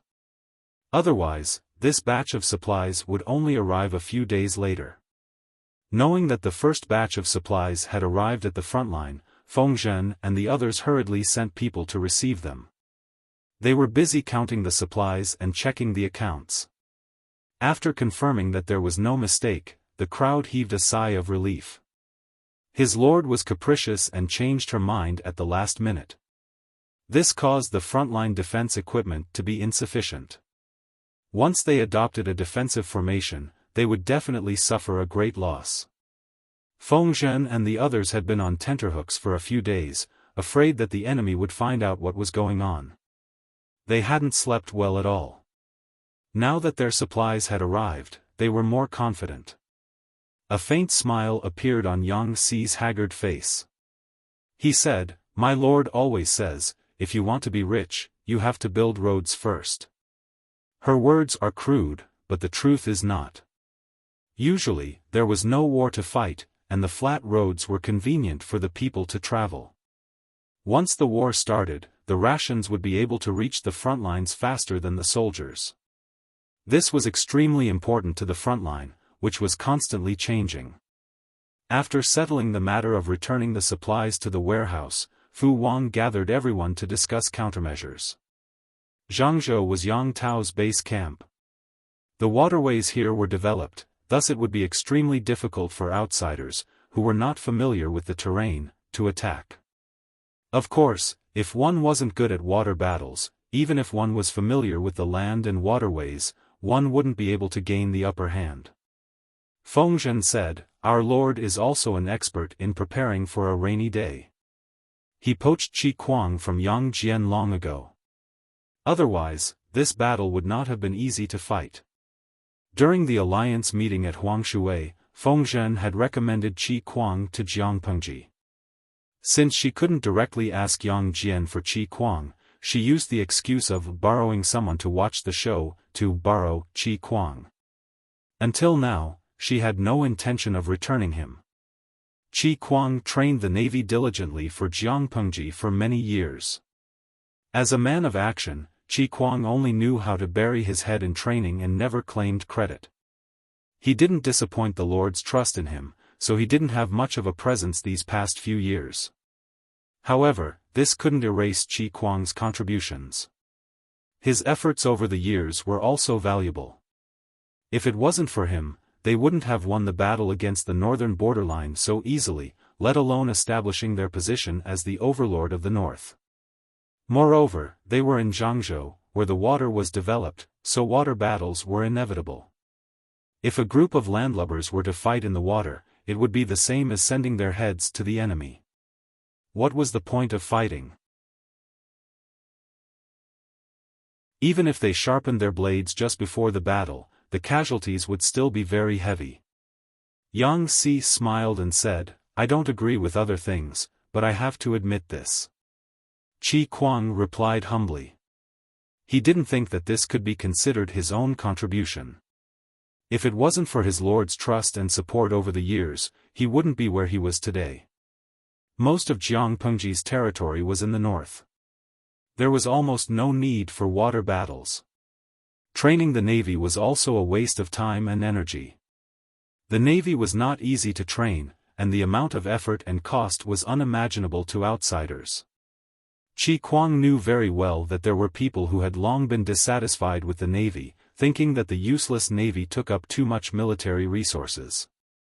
This is the credit of the Lord and the entire army. How can I be the only one to blame for this? Qi Kuang smiled shyly, then he changed the topic and said, the waterways in Zhangzhou are well developed. In the past, water bandits ran amok, but Yang Jian led his men to clean them up, so they stopped for a while. After that, the world was in chaos, and the number of pirates only increased. Yang Tao's energy was mainly focused on Nanchang, so he reckoned that he would not be able to put in all his forces to deal with the water bandits in Zhangzhou. I have an idea, but I'm not sure if it's feasible. Fu Wang said, why don't you share it so that the military advisors can help you analyze it? Qi Kuang said, although I'm from Zhangzhou and my ancestors have dealt with the water for generations, I'm not as familiar with it as the pirates. If Yang Tao can't completely subdue them, we might as well send some navy to capture some of them and find out the situation in the water from them. In some places, the water was deep and the current was rapid. In some places, the water was shallow and it was easy to hit the rocks. Even though Qi Kuang had grown up by the water, he didn't dare to say that he knew every part of the water in Zhangzhou. He had experience in water battles. In the past, he had followed Yang Jian in hundreds of water battles, big and small, and he had a set of experience in dealing with the pirates. If he sent the navy to capture the pirates, it wouldn't take much effort. Fu Wang and the others agreed to this suggestion. They had the great universal geographical map, but the map was extremely simple. The water was also a few rough lines. If they were to really fight with Yang Tao, this kind of map wouldn't be of much use. If they could find some pirates who knew their background, they wouldn't have to worry about not being able to figure out the water route. Of course, it would be even better if he could subdue all of the water bandits. More than half a month before the war broke out, Yang Tao had been praying for Yan Lin's return. How's the preparation going? Yan Lin had just returned. He didn't even have time to change his clothes. He immediately went to Yang Tao to ask about the situation. Before he went to Zhongzhou, he prepared a backup, external brain, for Yang Tao. It was a strategist named Qian Su. Qian Su and Yan Lin were good friends when they were young. They shared the same interests and had kept in touch all these years. Years ago, Yan Lin helped Yang Tao seize power from the fake emperor, Prince Changshu. If it wasn't for Qian Su, who secretly supported him and used his family's power to help him, he wouldn't have succeeded. During Yan Lin's absence, Qian Su assisted Yang Tao in managing the internal affairs of the company. She also made sure that the logistics and war preparations were perfect. Everything is ready, Qian Su said. Xiaoyang, do you want to check it out? How can I not trust you? Yan Lin said. What's my lord's attitude towards this war?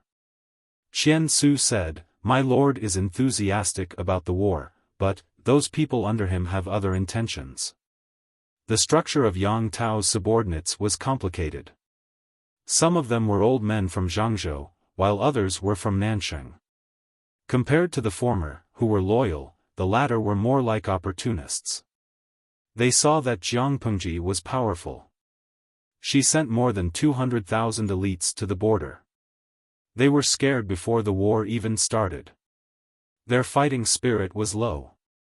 Qian Su had been worrying about this for the past few days. Yan Lin said, I expected it. Those people didn't care whether Yang Tao won or lost. They only cared about their own interests. Qian Su said, what do you think about the outcome of this war, Xiaoyang?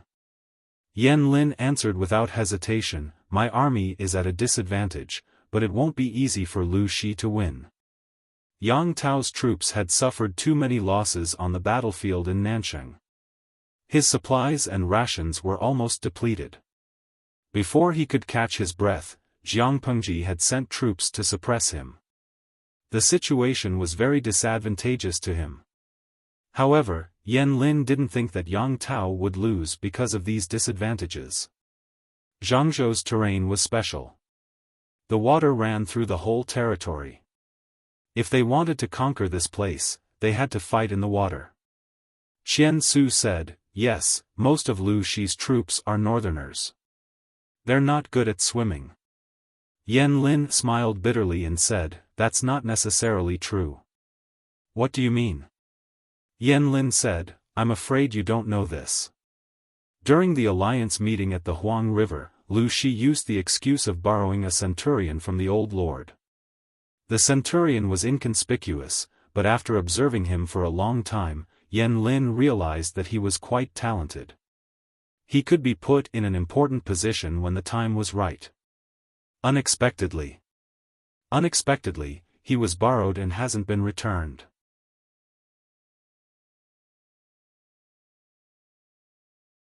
Chapter 1462. The Navy can't be trained in 2 or 3 years. There are few waters in the north. The difference between a small river and a big river is huge. Qian Su was quite optimistic about this. A group of soldiers training in a small river can at most learn how to swim. How can they fight like a navy? There was a huge difference between water battles and land battles. The training ground was different, and so were the training results. Most of Jiang Pengji's territory was in the north. Although there were big rivers in the north, most of them were rapid and not wide enough to train the navy. No matter how capable Qi Kuang was, would he be able to train a qualified navy under the circumstances where he lacked facilities? Yan Lin said, that's what I thought, but after studying the battles that Lu Shi has experienced over the years, I feel that the world has underestimated her. The most typical example is the battle at the Yi River in the north borderline. The north borderline was originally a vast grassland. There were also the Gobi, glaciers, swamps, and deserts. Logically speaking, it was the best place for cavalry to fight. It should have been the home ground for the north borderline. However, the first battle between the north borderline and Lu Shi was a water battle. Although the inside story of the water battle was complicated, it couldn't hide the humor in it. It should have been the home ground for the cavalry to charge at each other, but it turned out to be a jaw-dropping water battle. The Yi River is 5 miles wide. If we train the navy here, it won't be as effective as training on a river, but it's not that bad. The Yi River was the largest river in the north borderline. It originated from the far north and crossed the entire north borderline.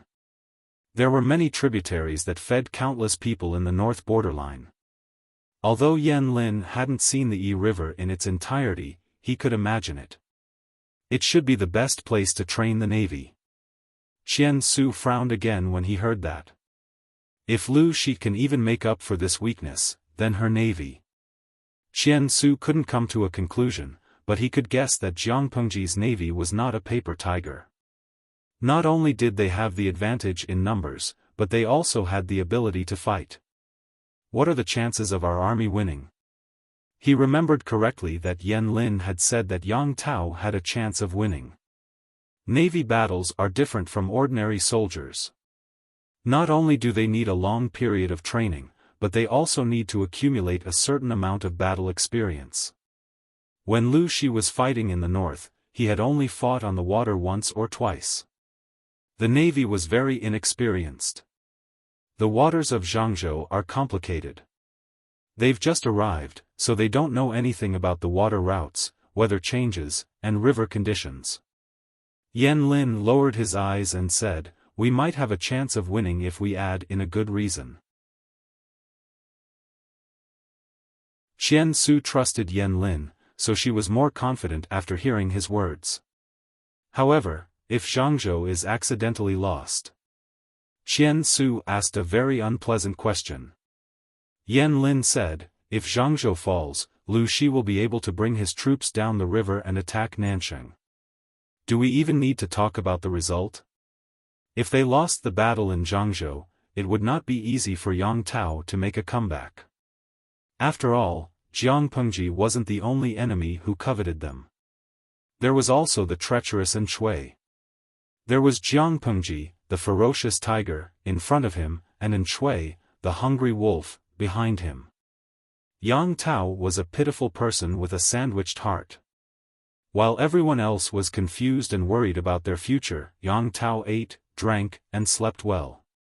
His daily routine was to wake up, get dressed, wash up, eat, watch the Navy's training, deal with official documents, and be busy until the moon was high in the sky.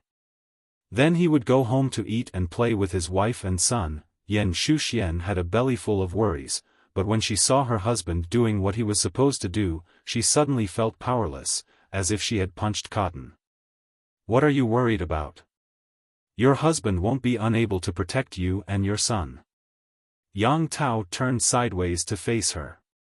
Between the two of them was the babbling baby. The child grew up very quickly. He was fair, plump, and good-natured. He smiled when he met people.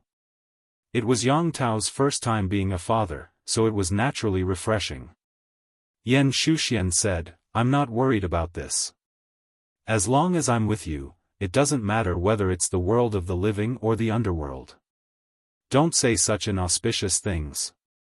The child has weak yang energy. Be careful not to provoke unclean things.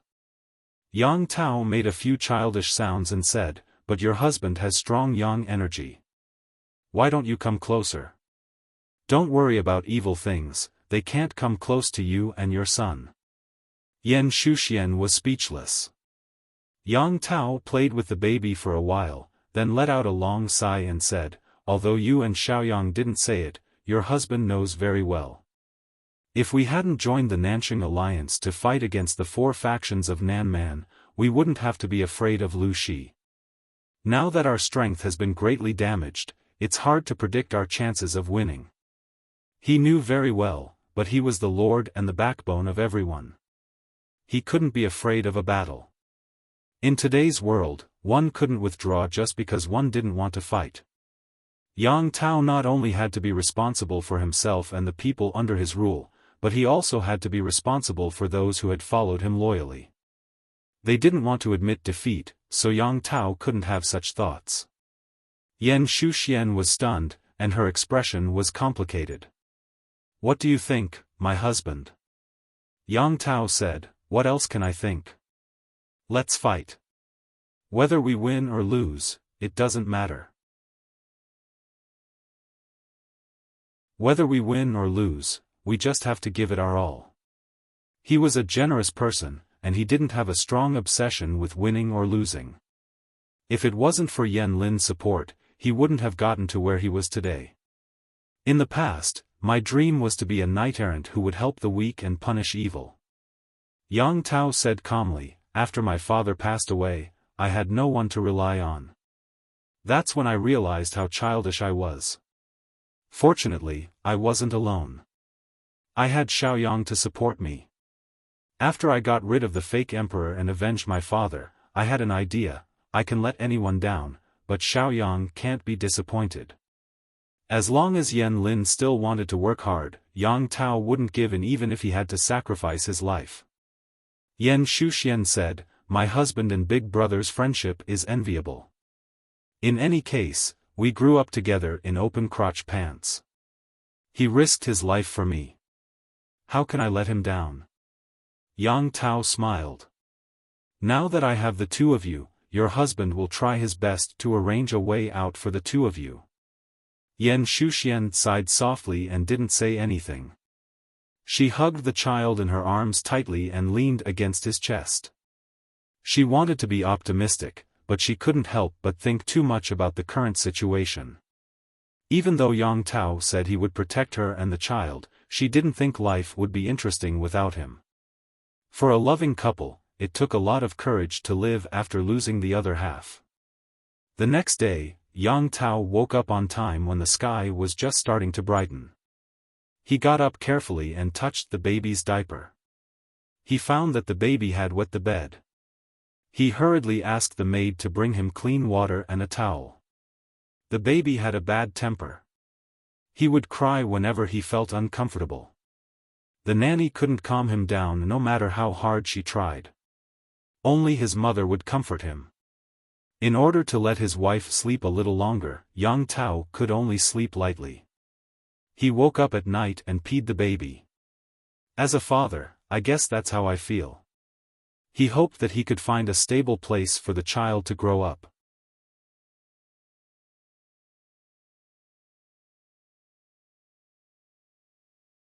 Chapter 1463. The waters of Zhangzhou were crisscrossed, and water bandits ran amok all around. The local people suffered greatly. When Yang Jian was still around, all the water bandits' strongholds in Zhangzhou had been raided by him. Every time, he would take the lead and beat the water bandits until they cried for their parents. Who knew how many people he had helped escape from the bandits' persecution? Because of this, Yang Jian's reputation in Zhangzhou was extremely high. After he was killed by Zhao Xiao, thousands of people mourned for him. Yang Tao was able to firmly occupy Zhangzhou, remove the fake emperor, and lead a group of loyal officials to Nansheng. His father, Yang Jian, played a huge role. When Yang Jian died, some people felt sad and regretful, but there were also people who celebrated and applauded. These people were not only Yang Jian's political enemies, but also the water bandits he had suppressed. The water bandits near the Zhangzhou watershed were not simple bandits. Some were forced to become bandits, but most were hereditary. Their ancestors were water bandits who kidnapped women to be their wives and forced them to give birth to children. When the children grew up, they inherited their father's occupation, raiding houses, robbing merchant ships, oppressing the people, and kidnapping women to give birth to their children. Because the number of water bandits increased, they were emboldened. At their peak, they even colluded with the local government. The prefectural officials secretly enjoyed the water bandits' tributes and turned a blind eye to their actions. Some officials and soldiers who accepted bribes would even leak information to the water bandits. After a few generations, the water bandits had become a malignant tumor attached to Zhangzhou. Yang Jian was an upright person who could not tolerate anything, so he did not care about their tributes or bribes. In his life, he had fought hundreds of battles, big and small, and destroyed hundreds of water bandits. The number of water bandits that died under his blade was uncountable. Some water bandits were stubborn, and the weeds on their graves were 2 meters tall. Others admired Yang Jian and were convinced by him. They willingly became his subordinates and fought with him. Yang Si sat on the deck and sighed. It's such a pity that such a good man died in the hands of a villain like Zhao Xiao. Mountains rose and fell on both sides of the river, and the mountains were filled with mist. The river wind blew, filling his wide sleeves and messing up his hair. For some reason, he felt like he was ascending to immortality. He stretched comfortably, looking as if he was enjoying himself, but his words carried a hint of malice. Zhao Xiao, that despicable man. I let him off easy back then, Yang Si said. If it weren't for him, a good man like Yang Jian wouldn't have died in vain.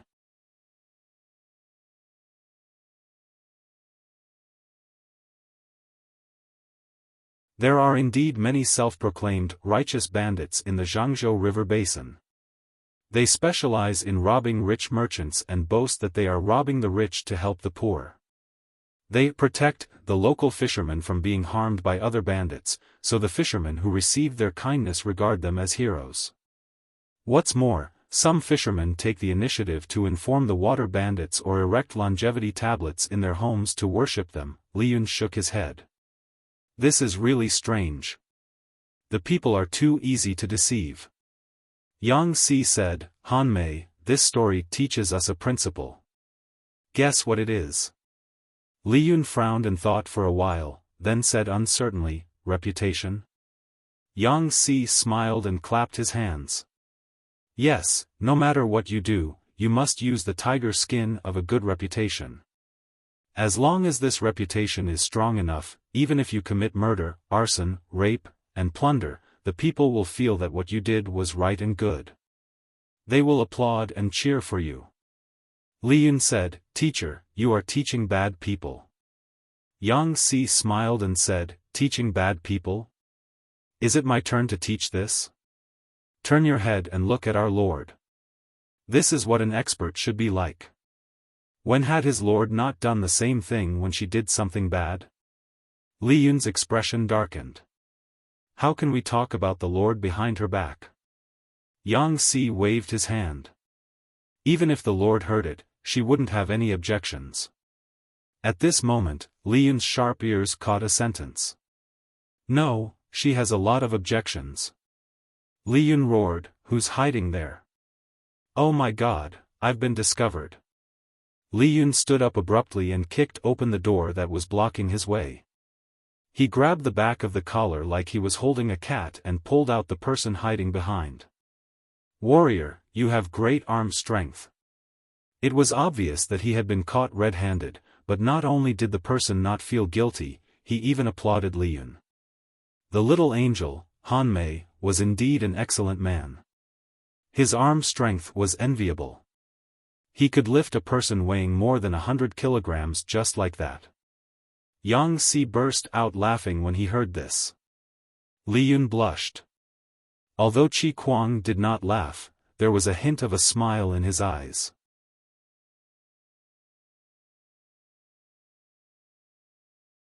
Chapter 1464. The one caught by Li Yun was a fisherman's daughter. Her looks could only be said to be delicate and pretty, but her eyes were extremely lively and full of spirit. Li Yun and the rest pretended to be merchants, but they could not use warships. They could only spend money to borrow a civilian boat from the nearby fishermen. They also borrowed a few fishermen who had been fishing nearby for generations to lead the way. In order to prevent the fishermen from leaking the news, they did not tell them their true identities. This woman was eavesdropping from the boat. Li Yun was annoyed and increased the strength of his grip. Ouch, ouch, ouch, Angel Han Mei, please spare my dog life. I've been your fan for 6 years. The fisherwoman was in so much pain that tears flowed out of her eyes, but these words sounded like this to everyone else. Ouch ouch ouch, little angel beep beep, spare my dog life. At least let the baby bleep bleep bleep bleep bleep. Li Yun, he didn't use much strength, did he? What dialect are you speaking? Li Yun did not know what a silencer was, but he did not sense any malice from the fisherwoman. Instead, there was a strange sense of intimacy. The fisherwoman said, Can you let me go first? If you're afraid that I'll jump into the water and escape, why don't you tie me up with a rope? Li Yun, Yang Si asked, Do you really want to be tied up? The fisherwoman said, It's Han Mei's binding play. These words were silenced when they reached the ears of the crowd. Other than beep beep, there were no other words. This person was undoubtedly the lucky emperor of this round of Dream of 1,000 Years. He was a man on the inside, but on the outside, he was a girl. After she became a fisherman's daughter, she cried for a while. She never expected to see Li Yun, Yang Si, and Qi Kuang. If she was not in the cabin, the fisherwoman really wanted to take off her clothes and run to express her joy. There were so many lucky people in Dream of 1,000 Years, but so far, he was the only one who had truly come into contact with the little angel under the host's account. The living little angel Han Mei, the living little foodie Rongrong, the living, Qi Kuang didn't really understand, but it was still a pleasant surprise. Because she was lucky, Jiang Pengji clearly heard Yang Si and the others ridiculing her. That was why the fisherwoman muttered, No, she has an opinion, because he saw Jiang Pengji's bullet screen. There were only 4 words. Yang Si, he he. Looking at these 4 words, the fisherwoman felt the host's mocking face appear in her mind. Translated, this sentence would go something like this: Yang Si, you single dog still want to get rid of your single status? I'll deal with you when we get back. Even though the fisherwoman posed no threat, Li Yun still used his gaze to ask Yang Si how he should deal with her. Should he kill her or lock her up? The fisherwoman was so happy that she did not notice the exchange between the two of them. Jiang Pengji, on the other hand, understood and signaled the fisherwoman to save herself. Through the screen of the live streaming room, the fisherwoman could treat Li Yun and the others as her idols, but Li Yun did not know that. He would only treat the fisherwoman as a threat and kill her. When she realized this, the fisherwoman shuddered. Li Yun released his shackles. He half knelt on the ground and hugged Li Yun's calf, wailing. Don't kill me, I'm innocent. Warrior, you might not believe me when I say this, but I'm actually a mountain ghost that has become a spirit in the nearby mountains. I've mischievously possessed this body. If you kill me, I won't die, but this pitiful little girl will die. Li Yun wanted to call for people to tie up the fisherwoman and lock her up, but he did not expect to hear these words. Mountain ghost? Li Yun held onto his sword with one hand and guarded against the fisherwoman who was hugging his leg. If he had the slightest intention of harming someone, Li Yun could cut him into 2 in an instant. Yes. The fisherwoman rolled her eyes and immediately said, I'm a mountain ghost that has become a spirit in the mountains. I know many things. Yang Si knew at a glance that she was lying. He frowned slightly. The fisherwoman cried miserably, tears and snot flowing down her face. Her hands that were hugging Li Yun were trembling in fear. She said tearfully, I know many, many things about building ships. Warrior, do you want to have a go? I'm really not a spy, nor am I anything else. I'm just a mountain ghost. I'm weak and helpless, but I can still eat. Warrior, please spare my life. This European emperor's family built ships. Not only was he wealthy, but he had no interest in inheriting his family until he encountered the live streaming room. In order to chase after his idol and become a big shot in the live streaming room, he changed his habits to learn relevant knowledge. This made his family cry in amazement. After chasing after his idol for so many years, he could not be compared to the old people in the industry, but the knowledge in his head was 10 streets ahead of this era. Yang Si said, Are all mountain ghosts as weak as you? The fisherwoman said, A wise man submits to circumstances. So what if I'm a mountain ghost? Even mountain ghosts are afraid of people. As she spoke, the fisherwoman hugged Li Yun's leg tightly again. She wanted to rub half of her body against him. Li Yun's initial wariness turned into nervousness. Who could stand a strange woman touching his leg? This was harassment. The fisherwoman looked at Li Yun regretfully as he walked to the other side of the deck. You're not going to kill me? The fisherwoman asked. The corners of Yang Si's lips curled up. He said softly, Not anymore. Not only did the fisherwoman not feel safe, but she also shivered involuntarily. Everyone who watched the live streaming room knew that Yang Si was a deranged black sesame bun. He was the type that killed people without batting an eyelid. The fisherwoman shrank pitifully in a corner and said, I can prove that I'm a mountain ghost. Yang Si mocked, How? If I can prove it, will you let me live for more than 12 hours? After 12 hours, I'll leave. Don't make things difficult for me. Yang Si said, Sure. He wanted to see how this person, who was full of lies, could prove it. As it turned out, she could prove it. She opened her mouth and said a lot of precious shipbuilding knowledge. Some of it was known to Qi Kuang, some were private collections passed down from generation to generation by shipbuilders, but most of the content was beyond the limits of this era. Qi Kuang asked after listening to one part, "Can it be done?" The fisherwoman said, "Of course it can." As her ancestors had dealt with ships for generations, the fisherwoman's house had many precious historical sites. He also looked up information related to naval warfare.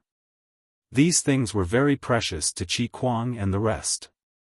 Current naval warfare was still at a more primitive stage. For example, they could use ships to collide with other ships or forcefully board the other party's ship to fight. In ancient naval warfare, the bow and arrow had an irreplaceable position. Archers used arrows to randomly shoot at enemy ships. The arrows would often come into contact with flammable substances and burn the enemy's ship. The advance and retreat of the entire army depended on the boatmen. Because the transmission of information was delayed, the response of the warship was often slower. In the absence of firearms, the quality of the warship directly determined the outcome of naval warfare. A sturdy and huge warship could completely crash and smash the enemy's small, broken boat into pieces. The warship on Jiang Pengji's side was not considered bad, but it was not much better. If the warship was used to collide with the enemy's warship, it would be scrapped after a few hits. However, the fisherwoman's suggestion gave Qi Kuang a different train of thought. Even if it was just a verbal suggestion, Qi Kuang knew that if the fisherwoman's suggestion came to fruition, his army would have a great advantage in the battle on the water, and they would be able to reduce many casualties. Yang Si stood up and bowed to the fisherwoman. The fisherwoman was so scared that her legs turned to jelly. QAQ.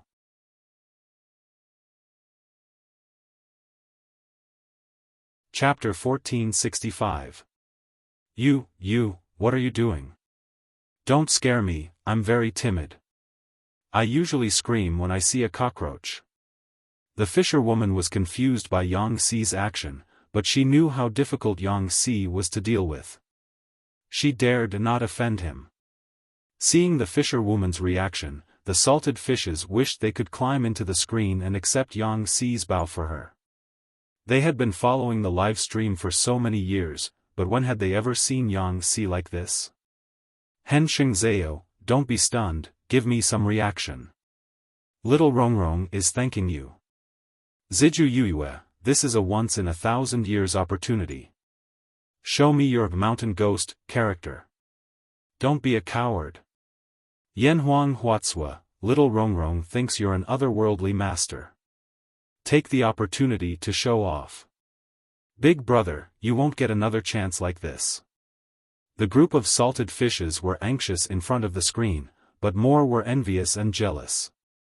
King Lingxin, I'm willing to use more than 100 caddies of authentic streaky pork from 6 of my roommates in exchange for a dream of 1,000 years. Don't be unsatisfied, I'll make a wish too.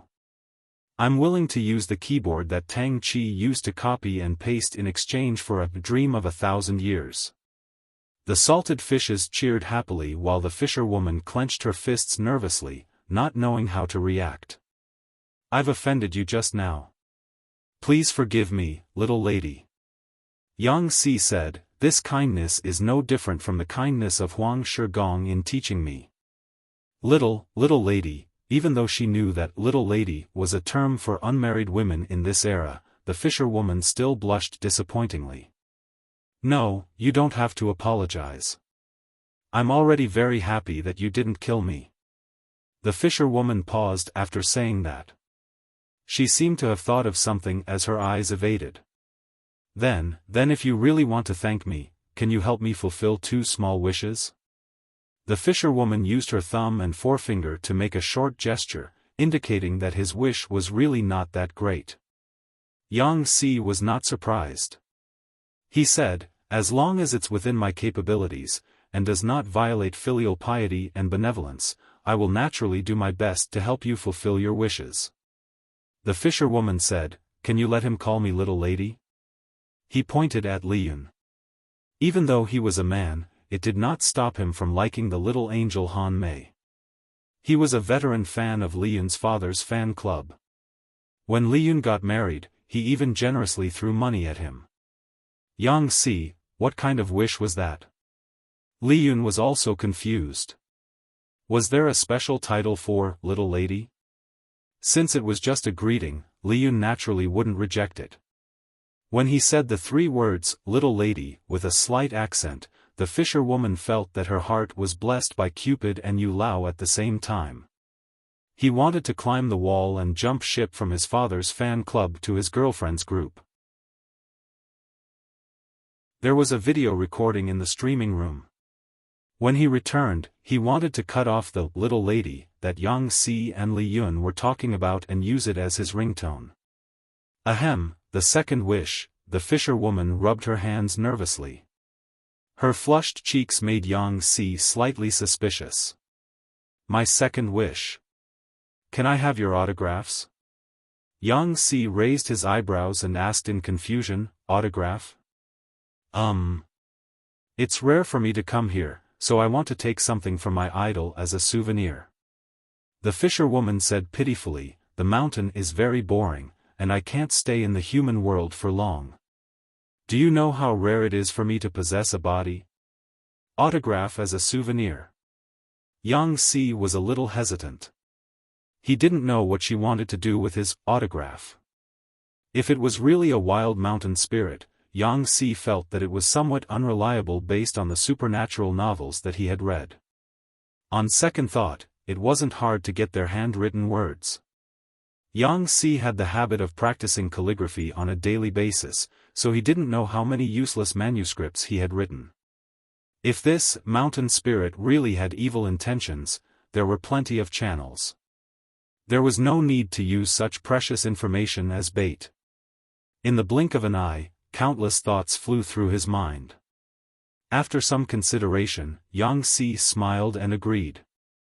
Although it was a personal autograph, Yang Si didn't write his name. Instead, he wrote a congratulatory message. He pretended to ask casually, "What's your name?" The fisherwoman subconsciously said her real name, but the system didn't allow it.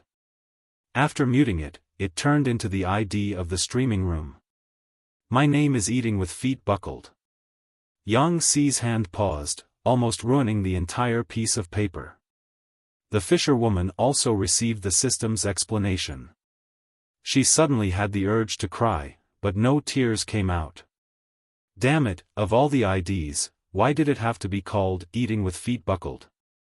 Great, how embarrassing. Li Yun's gaze also changed. He said in surprise, "Why is there such a strange name like Eating with Feet Buckled?" It was fine if it was strange, but the key was that it was very wretched. Imagine herself sitting in front of the dining table, eating with chopsticks in her right hand and picking at her feet with her left. Her face instantly turned green. The fisherwoman wanted to cry, but no tears came out to cover up her lie. Mountain spirits are different from humans. Where we come from, we have names like Being in Love is Better Than Being Gay and Naughty Naughty Naughty Son. After all, it's a mountain spirit. You know, different customs and people are different. You have to understand. Yang Si looked at the mountain spirit with a honeyed and probing gaze. Even so, the fisherwoman still succeeded in getting the trio's autographs. Among the 3 of them, Yang Si's handwriting was the best. The fisherwoman couldn't tell what was so good about it. She only felt that the saying, handwriting is like the person, did not apply to Yang Si. Li Yun's handwriting was different from his temperament. Every stroke was free and unrestrained, while Qi Kuang was plain and ordinary. I want to frame them and pass them on to my future generations. Her only regret was that she couldn't get the others' autographs. It would have been great if he had transmigrated during the New Year's banquet. Most of the streamer's staff would have gathered and she could have completed the entire illustrated handbook achievement in one go. Just as the fisherwoman finished speaking, the boats in front suddenly raised their guard. Yang Si's expression turned cold and he said, "They're here." The fisherwoman didn't know when they had arrived. After a while, she saw a dense group of unfamiliar boats approaching from the end of the river. The people on the boats looked fierce and she immediately had an ominous premonition. Li Yun told her to hide in the cabin. The water bandits were unreasonable existences. It wouldn't be good to accidentally injure him. There won't be any danger, right? The fisherwoman asked Li Yun nervously. Li Yun said, they're just some water bandits. Because of Yang Xi's arrangements, the water bandits knew that this was a big deal. Almost all the young and strong men of the water bandits were mobilized. There were more than 1,000 of them.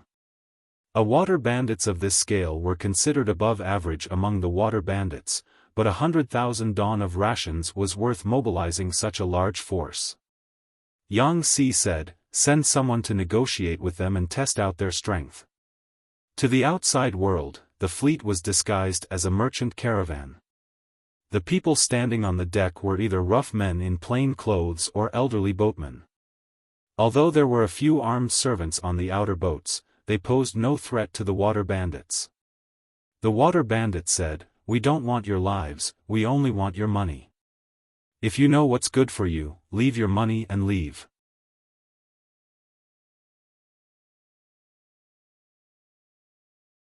Chapter 1466. Why would the water bandits agree? Wasn't the 100,000 dawn of rations transported to Zhangzhou to make a fortune? These unscrupulous merchants were willing to do anything in order to earn blood money. Instead of letting them harm the people with the rations, they might as well rob them to feed the thousands of brothers in the village. If they had not been well informed, suppressing the news and acting secretly, such a fat sheep would have been snatched away by someone else. Yang Xi stood on the deck, waiting for the other party's reply. The water bandits' ships had already surrounded the fleet. The fisherwoman stuck her head out curiously and looked around. With the good vision of this body, she could see the figures of the water bandits in the distance. Usually, she watched the live stream through the screen, so no matter how bloody the scene was, she could get used to it. Now that she was in the flesh, she panicked. To ease her nervousness and fear, the fisherwoman could only force herself to focus on the bullet screen. Because the fisherwoman had not transmigrated for a long time, everyone did not know that Yang Xi was enforcing the law. Instead, they thought that Yang Xi and the others were escorting rations to the front line. They did not expect to meet water bandits along the way and face the predicament of being robbed. Tudu Feichio, we're done for. They're not friendly. The food transport fleet did not bring many soldiers. We're going to be robbed. Deng Hai Kuangma, it's fine if the rations are lost, but the people can't be harmed. Fireworks era, this is strange. Why do you think that the people in the cabin are rations and not people? Countless bullet screen comments flew by. The fisherwoman became more anxious the more she read. When she transmigrated, she was in the cabin. There were only about 10 guards, and the rest were sacks of rations. It was obvious that the other ships were in the same situation. The entire fleet probably did not have as many people as the water bandits. If they fought, they would lose. The fisherwoman bit her lip secretly, not knowing that the situation outside had changed again and again. The fleet deliberately showed weakness to encourage the water bandits, giving them the illusion that the fleet had more rations than people, so they were not a threat. Leader, don't talk nonsense with them. We can't afford to waste time, a small leader of the water bandits said. We're too big of a target. If we attract the attention of the nearby villages, it'll be difficult for us to take everything for ourselves. Why don't we try boarding the ship and see what's real? The leader of the pirates also thought the same. The longer this dragged on, the more trouble there would be. He immediately ordered his minions to approach the ships on the periphery and force their way onto the decks to rush into the cabins. The cabins were filled with bags of food. The lackeys were very arrogant. They kicked the guards who tried to resist into the water and shouted, "Boss, it's all food." The surrounding boats were all in the same situation. The leader of the pirates immediately gave the order. Seeing this, the corners of Yang Xi's lips curled up into a cold smile. The fisherwoman accidentally saw it, and she shuddered involuntarily. From the beginning to the end, Yang Si did not show any signs of panic or confusion. He should have known that he had a card up his sleeve. They're coming. The fisherwoman saw the ferocious water bandits board the deck, and her heart beat like thunder. Her hands and feet became ice-cold, and her face was completely drained of blood. Li Yun stood at the side and said in a deep voice, "Don't panic. Just watch." The fisherwoman could not help but widen her eyes as she saw a scene that she would never forget for the rest of her life. The water bandits discovered that the ships on the periphery were all loaded with food. In a moment of excitement, their wariness was greatly reduced, and they did not discover the hidden danger. When the water bandits boarded the deck and entered the cabins, what they saw was not food, but a butcher's knife that had been waiting for them for a long time. Screams rose and fell. Before long, corpses fell into the water like dumplings, instantly dyeing the water red. Before the water bandits could react, Yang Si ordered the boats to change positions and blocked their path, wrapping them up like dumplings. The water bandits were caught off guard. They had no way of putting up any effective resistance and were instead slaughtered. They could not defeat the enemy, and there was no way to escape with their boats.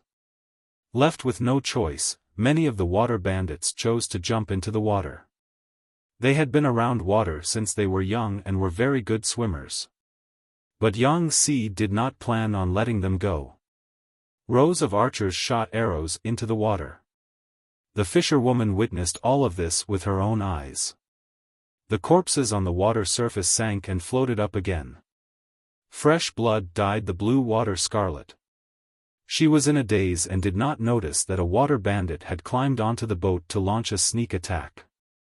When Li Yun chopped the man into two, fresh blood sprayed all over his face and the water bandit's head rolled in front of him. Only then did the fisherwoman react. She screamed in fright. This was definitely not a good experience for the fisherwoman. He lived in a harmonious society where firearms were controlled. The bloodiest scene he had seen since he was young was when the husband of his neighbor in the countryside abused his wife, beating her until her face was swollen and her nose was black and blue as she wailed and screamed. To him, this was an extremely deep psychological trauma. He did not expect that after transmigrating, he would witness so many living people dying in front of his eyes. The fisherwoman was so frightened that tears flowed from her eyes, giving Li Yun a fright. As it was a fishing operation, the water bandits were caught off guard. Yang Si did not have to pay much to obtain a great victory. Yang Si said, "Interrogate them properly. If they are willing to work for us, spare their lives. If they can't, deal with them." Most of the water bandits were tough on the outside but weak on the inside. They were not hard to deal with and could be subdued with a little effort. Yang Si was not very worried. On the contrary, the man who called himself Mountain Ghost was crying very miserably. His courage was even smaller than his daughter who was not even 1 year old. "Why are you crying?" Yang Si asked him. The fisherwoman took a while to recover. Her hands and legs were weak. Dead people. The fisherwoman did not know if she was lucky or unlucky. Not only did she meet Li Yun and the rest, but she also received their autographs and blessings. It should have been a good thing, but she did not expect so many water bandits to jump out in the next second and put on a one-sided massacre in front of her. Yang Si said coldly, "In troubled times, there are no places where people don't die." The fisherwoman had heard similar words from others when she watched the live stream. At that time, she felt it was rather cool, but now she felt exceptionally sorrowful. I thought, killing people was against the law," Yang Si sneered. "That was during the Golden Age. In Golden Age, killing people is against the law. In troubled times, human life is less than grass." His observational skills were meticulous and he could more or less see some clues. Even though he did not know where Mountain Ghost came from, he did not look like an evil person. His living environment should be very simple. The fisherwoman held back her tears. At the same time, she felt a little fortunate. Fortunate that she had only transmigrated for 12 hours. Fortunate that there was no war in the era she lived in. For some unknown reason, he seized the time to tell Qi Kuang and the rest what he felt would be useful. Qi Kuang listened attentively. Unknowingly, the moon and stars filled the sky outside. I've never seen such a beautiful starry sky. The fisherwoman sat on the deck and supported her body with her hands. She sighed with emotion. The system reminded her that the countdown had begun. Yang Si suddenly asked, "Since you're a mountain ghost, you can reach the heavens and the earth. Do you know if my master has any hope of attaining the throne?" The fisherwoman was lamenting the short time. When she heard this, she subconsciously retorted. Besides her, who else could it be? You're tuning into the Xiaofan's Wuxia Tales YouTube channel. Don't forget to subscribe and join us on this journey to catch the most captivating stories.